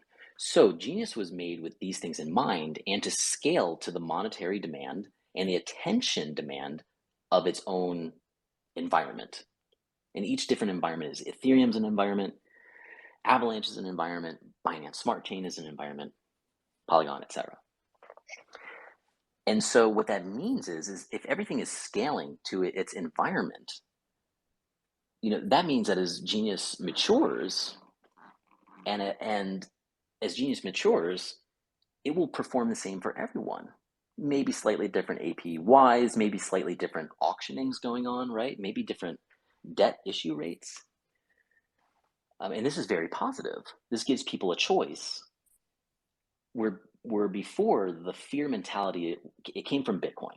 The fear mentality was, no, people should only use Bitcoin. Because if people only use Bitcoin, then instead of like having many other different options, then Bitcoin's value won't be diluted. Bitcoin will just get bigger and higher in price, right? This is where the idea came from, and Bitcoin maximalism came from this. And it's very cult-like, cult as in, just blindly following something.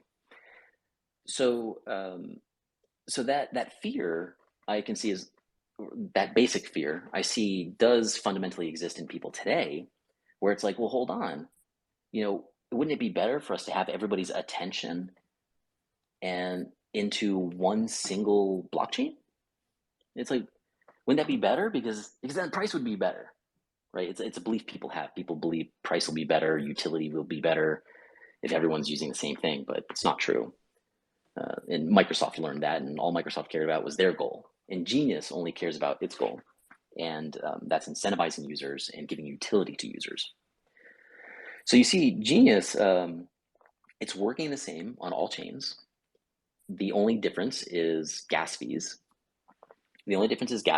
And the other difference is there's people who use Avalanche and Polygon, and they'll never use, and there's people who use Binance, and they'll never use Ethereum. You have people using Ethereum and Polygon, and they'll never use Binance. There's people who speculate like, oh, well, Binance is Chinese though, and we're American, or whoever I am, I'm against Chinese. I'm not saying I'm against Chinese, but there are people who are. So then they won't use Binance. So you see, if Genius were only on Ethereum, Ethereum users, if Genius was designed to only work on Ethereum, then it would be a lot like Bitcoin and these other coins. Like Bitcoin, how does price go up? Do people want price to go up? A lot of people want the utility of Bitcoin. I want the utility of Bitcoin. But with Bitcoin, if somebody's looking at it as a investment, like trading thing, the only way that happens is if more people get into Bitcoin.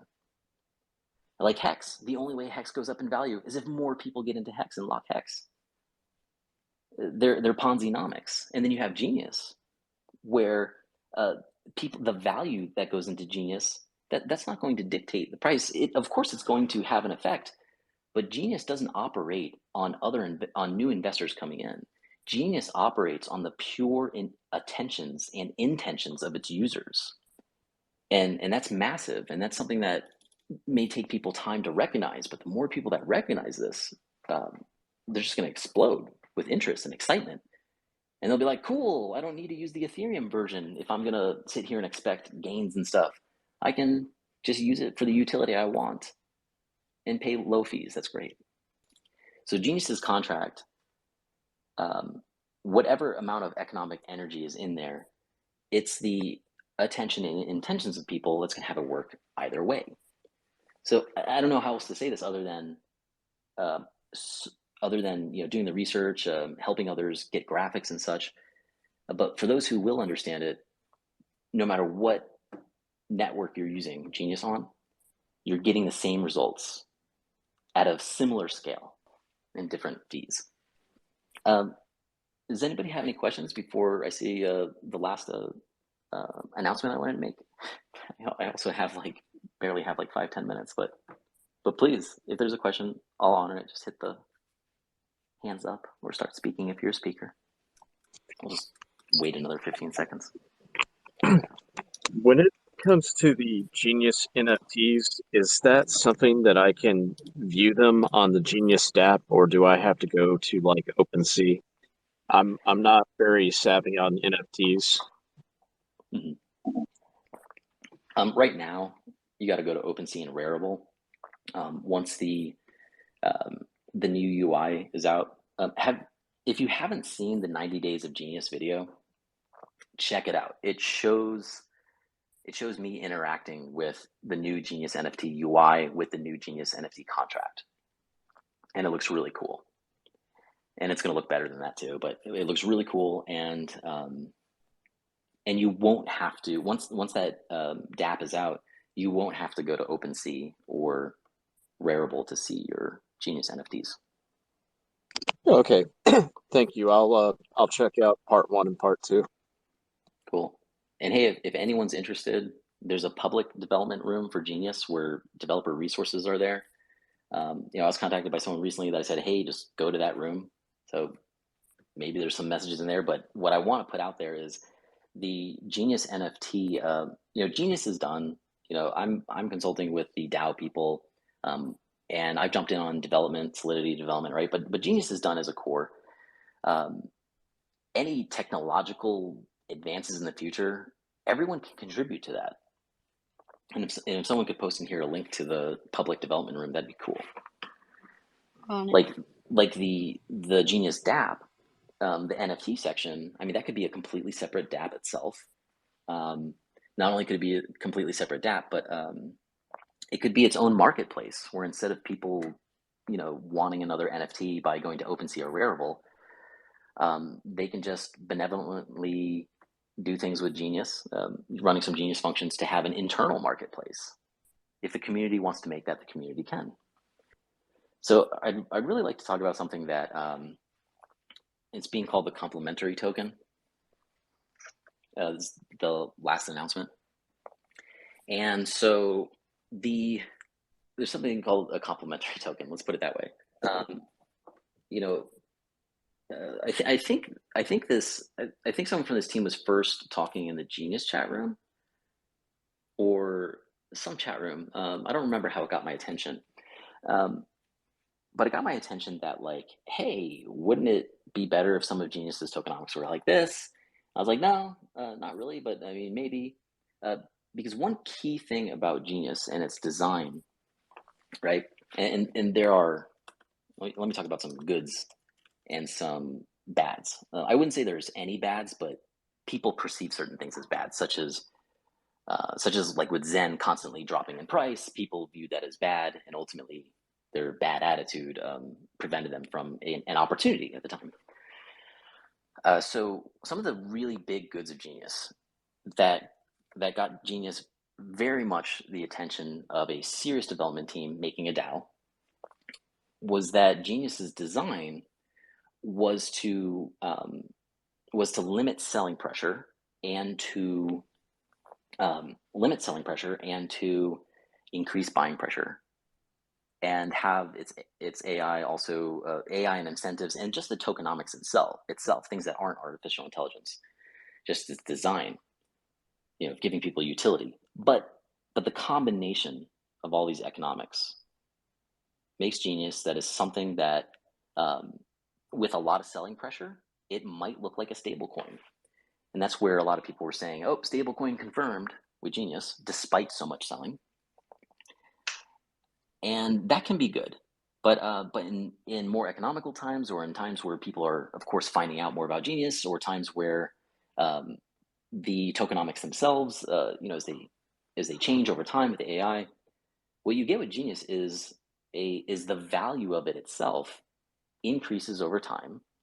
Not so much of a volatile way, even though with price discovery you get volatility. That happened with the redeem function being disabled from the DApp, being temporarily disabled from the DApp. You also had that show volatility. When in doubt, zoom out. You can see a bigger picture, but you saw a lot of stable stuff during a bear market.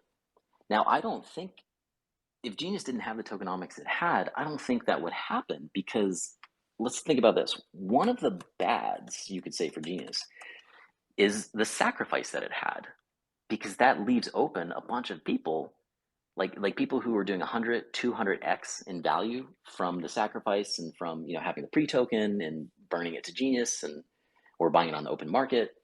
Many of these people were up 100 to 200x in value. So what does that mean?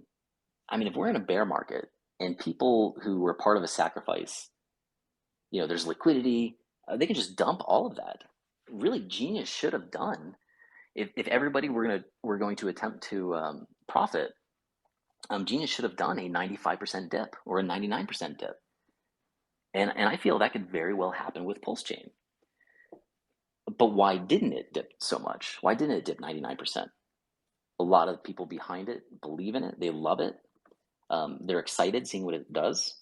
Also, there's a tremendous amount of selling pressure that the collateral vault had, like open market selling pressure that the collateral vault had buffered in a way that didn't bring the price down. And when I say tremendous, I mean like, across all chains, it's I'm looking at a chart in my head, but not the numbers. It's a pretty significant amount. And so I consider, I can see why people like Trayvon and such consider a sacrifice like bad, or even don't like it because everybody attributes, Richard Hart with doing it, even though sacrifices have been around 2 to 3 years before, Pulse chains.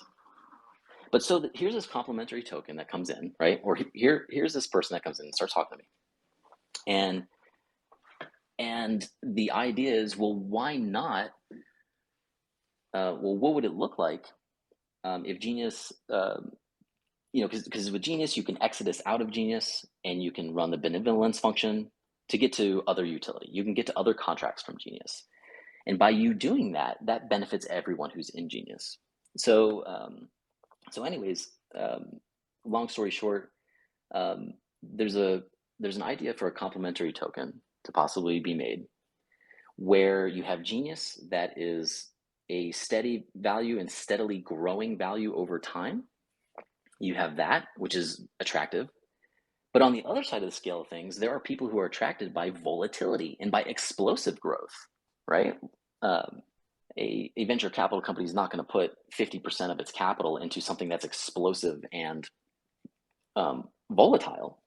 But whatever. So there's these two flavors in the world of store of value, in the world of investments, right?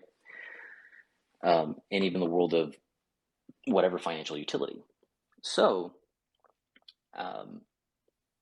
yeah, I'm looking at the ideas. I just recently saw his white paper and put comments on it of something that works with Genius, works with it as in, well, you'll see more. But instead of it being like stable growth over time, which by the way is super attractive to nations, it's super attractive to merchants, and it's super attractive to businesses that are accepting it as a currency, that's all great. And then this complementary token is kind of the opposite of Genius. Explosive growth, immediate explosive growth, and I believe volatility will be a big feature of that, or a big consequence of that. How does this happen? Well, one thing we all know, or many of us know, is that once the amount of unsettled debt for Genius is higher than the liquid supply, it's going to be extremely hard to bring down the price of Genius. It's going to be extremely hard. There's going to be too much of a gap for traders to get, immediate arbitrage opportunity or to make an immediate profit to change that gap. And as well, if the entire liquid supply of Genius cannot drain the collateral vault, as in everybody's Genius, everybody's liquid Genius is backed by collateral, backed by hard crypto assets, hard blockchain assets, then really you have like the best liquidity in the world. It requires the unsettled Genius amount of debt to be larger than the liquid supply. So in this complementary token, they don't have access to the source code, but this may be something that comes out. This complementary token would start with the unsettled token amount being higher than the liquid amount. So anybody who wants to sell, you would have those mechanics kick in where once one person sold, the second person gets a higher rate of redeeming. I hope that makes sense. I hope that makes sense. But I'm really excited about this dude's white paper, and I'm really excited that there could technically be a opposite to Genius that would attract the opposite crowd and benefit Genius at the same time. So that's the other thing I wanted to announce. And thank you all for listening. And Just gonna email somebody, let them know that I'm running quite late for a meeting, and I'm happy to answer questions for the next 10 minutes, or just say thank you for listening. Oh, another token. That's growth, man. It's people are noticing. People are noticing what is happening and what's doing. Yeah, I mean, people who aren't interested in Genius would be interested in something like that, or maybe everybody would, right? But nations wouldn't be interested at all in something volatile like that, especially unproven. And at the same time, merchant processors or people who are getting paid in cryptocurrency, like they work and their salary is, let's say, Genius token or whatever other token they want. Something like the complementary token could be a terrible idea for them because of the volatility. So it's definitely I view it as a polar opposite kind of thing. If you're somebody who wants something that's growing over time, not crazy volatility, and then you feel screwed, it appears that Genius is doing that extremely well and will do that. But if 10% or 5% of your available funds, if you're somebody who does engage in trading and speculation, etc., I mean, it's another option for that different purpose. Phenomenal. I like it. Anyone else have any questions? Want to chat? If there's no further questions, I will go over again what's in the comments. Giordano! I thought Giordano was going to speak for a second. I don't think I've ever actually heard his voice. I'm here. Yesterday we were chit-chatting. Hey! Yeah, I'm here. It's just I thought I'd quickly join. There's my voice for you, Robert. Okay, I think I do remember. Hi, Giordano. Did you catch that? Want to share how you feel about it? What do you think? I think he just came in before he got to hear about the news there that they're. Okay. Well, in summary, I guess of what we were talking about here, there's really good questions in the beginning of this. But in summary, I made 3 different announcements. One with a complementary token, a decentralized autonomous organization, and as well, in the very beginning, I cleared some FUD because a lot of people people are desperate to create FUD for Genius. People who don't want to get involved in it, and it's much like a lot of other FUD in the world. When Apple Computer was rising like crazy, there was tons of FUD on Apple, right? People so desperate. It's almost like if something doesn't have a lot of FUD behind it, it's not going to revolutionize things, because FUD, after all, is used to control people's interest in something, right? And we have media companies, we have social media where people, they spend so much time just wanting to take somebody's interest away for something. And when you think about it, why would anybody give a shit to take away your interest in something? Why do they care?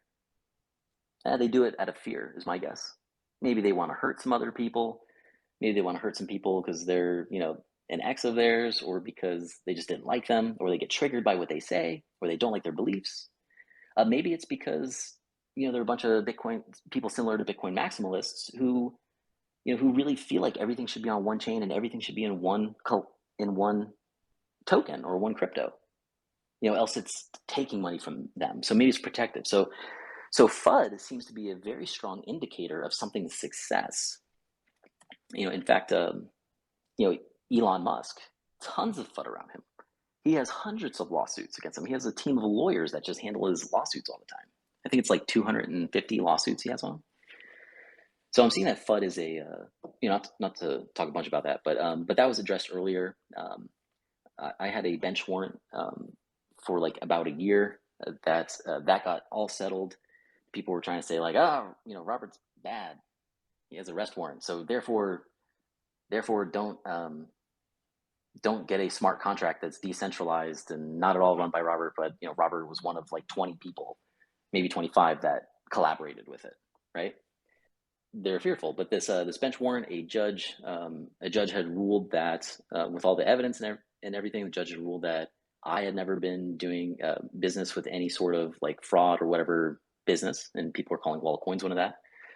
And as well, my company, my software company, Genitrust, was not doing business as Wall of Coins either, and that the bench warrant was wrongfully issued. So that's great. We cleared up some FUD too, cleared up here again. News on the beneficiary. The beneficiary has agreed, and it's supposed to start today. The beneficiary has agreed to use the redeem pool in a way that increases the Genius price over the next 90 days as an experiment. And we'll see how that goes. We'll see how it goes. And it's showing that what the community votes on and wants can happen. And then the other, what was the other one? Was it Genius NFTs? Oh, yeah. I've joined the Solidity development team for Genius NFTs. And I can see they need a lot of help. And I think it'll take maybe 5 personal days of mine, so maybe that's over like a week and a half for that to be ready for launch. And thank you all. I look forward to hearing what you all have to chat about. I'm going to log off here in about a minute. Hello, Robert. Oh, I was just going to say real quick, thank you, Robert. Looking forward to the GenFTs. Definitely want to upgrade those and be able to view them on the DApp. And it's usually the people who have the, maxi mindset mentalities that stir up the most FUD because they're afraid of something being taken from them. And I mean, if I let FUD be my factoring decision on anything, then I never would have gotten into crypto because if you're looking for negative information about somebody, I mean, you can find it anywhere, no matter where you look in life. And you know what? I'll tell you what. If the FUD were actually successful, right? If the FUD were actually successful, and so many people had so much attention on me, which really people don't. I don't have that many Twitter followers or YouTube subscribers. But let's say that were the case. People hated everything like I did, and FUD worked. Shit, then I would promote the hell out of national currency. I'd be like, hey, everybody, no, you got to be using the US dollar.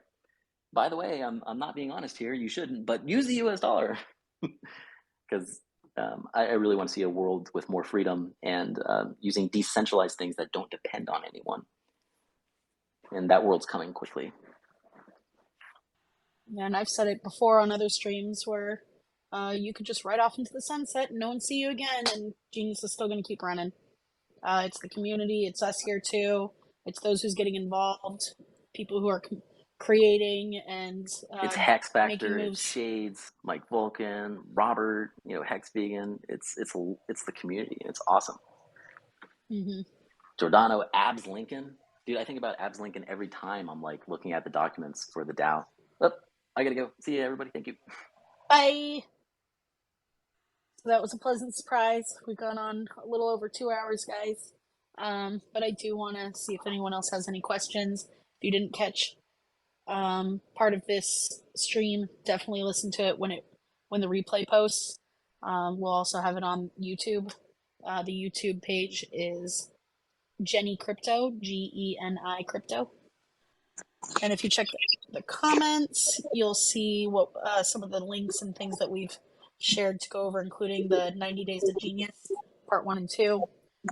Geni.best, the white paper, of course, and a little breakdown of the chart that has a little more explanation on timeline of what's been going on. Looking forward to rewatching some YouTube videos and checking out some pinned messages. But another token that works in collaboration with Genius is quite interesting. Oh, I know. Yeah, we have some good announcements on here for sure. Between that and the NFTs and the DAO. Oh yeah, a lot to look forward to. Well, there's just so many moving parts and pieces to Genius that just were not included in other smart contracts that most people are used to. So, the biggest thing in life is people will oftentimes label something, which prohibits learning and growth. And every time I've seen people, they'll say, "Well, it's just another hex clone." They'll say that, but then they'll never actually put forth the effort to see what it's about, learn it, understand it. And it's got a lot it's like a freaking amusement park. It's not just one ride. There's a lot to it. I like that analogy. That's great. Yeah, that was good. Yeah, and it gives more people opportunities to do things, and we've seen the outcome of that, of those who jumped in and contributed to the community, that there were grants given out, and no one was expecting that. And that was awesome. And what's even greater is there's some people in the community who's like, hey, let's spread this to other people who may not have had an opportunity to get Genius yet or want to try it out. There's giveaways. I know Harold's doing a giveaway or I think we're on day 3 for it now, for a meme contest, and he's giving away, I want to say it's 1 million Geni for that. So there's, yeah. I know I'm going to be just doing random giveaways like I was doing before on Avalanche with my grant. And there's a couple other contests that's in the works right now too, with some other people who received, and that's awesome. It's awesome to see that. It was also really awesome to see how many people that participated in the sacrifice. Seeing all the basic miners, advanced miners, like you see, like it's not too much. There's a good amount of supply left, but it seems like a lot of people were all about, locking it up for the long term, which was really cool to see. Yeah, I know you can see on Geni.best with the analytics, you can check out the standings and boards and see also what the average miners are locked up for each chain. Oh yeah, I went ahead and locked up all mine on all 4 chains. Just it's a great way to protect yourself from yourself. Just Yeah. lock it up and let it do what it's supposed to do. Yeah, definitely. There was a few of those tested 90-day miners I did. A few I gave to some family members, and then the other ones I'm like, well, I'm gonna go ahead and do those giveaways, but the rest I kept for myself after that. I was like, you gotta stop, Chrissy, you gotta stop. Yeah, I was buying Genius cheap on Ethereum, which you can still get it at a great price, and I was giving it away to free for friends who were just no coiners at the time, meaning they didn't have anything in crypto. And I was like, hold on a second, let me help you out with that. Let me show you how to download a wallet. Yeah. Yeah, because that's the thing is this has the potential to really take off given some time, but Genius is like, I want to say maybe close to 100 days. Maybe we've passed 100 days, but I think some people were having like real big expectations that it was gonna go through the roof, and I've watched a lot of videos on what usually happens in the first 90 days of new cryptos, and I mean it can be very up and down. So everything has to go through what I would say is the trials. Oh yeah, definitely. And one thing I noticed about going back to the FUD stuff, anytime there's FUD, or whenever Robert or one of the admins or there's a Twitter space or something, the price goes up on the market because people aren't familiar with the collateral vault or stability pool yet. Because of course they're going to go to the market first to onboard, but then once they learn there's other ways too, that's when you see different movements. Oh yeah, FUD helps get people more aware of the project. And I think Robert even said a while back ago, if people truly hate something, the best thing to do is just not talk about it. But Yeah. obviously, the more people don't something, the more they do talk about it. Yeah, true that. But anyways, I'm gonna head on. It's been fun hanging with all Good of you. hearing ya. Yeah, You too. definitely. And thanks guys for joining. Hey Carlos, how's it going? Any other questions before I close out? See, everyone's leaving. Well, again, just to let you guys know, this will be the last Twitter space for a while. I'm moving over to YouTube with some other content creators that will be as well, and it'll be posted not only on our individual pages but also on Geni Crypto YouTube.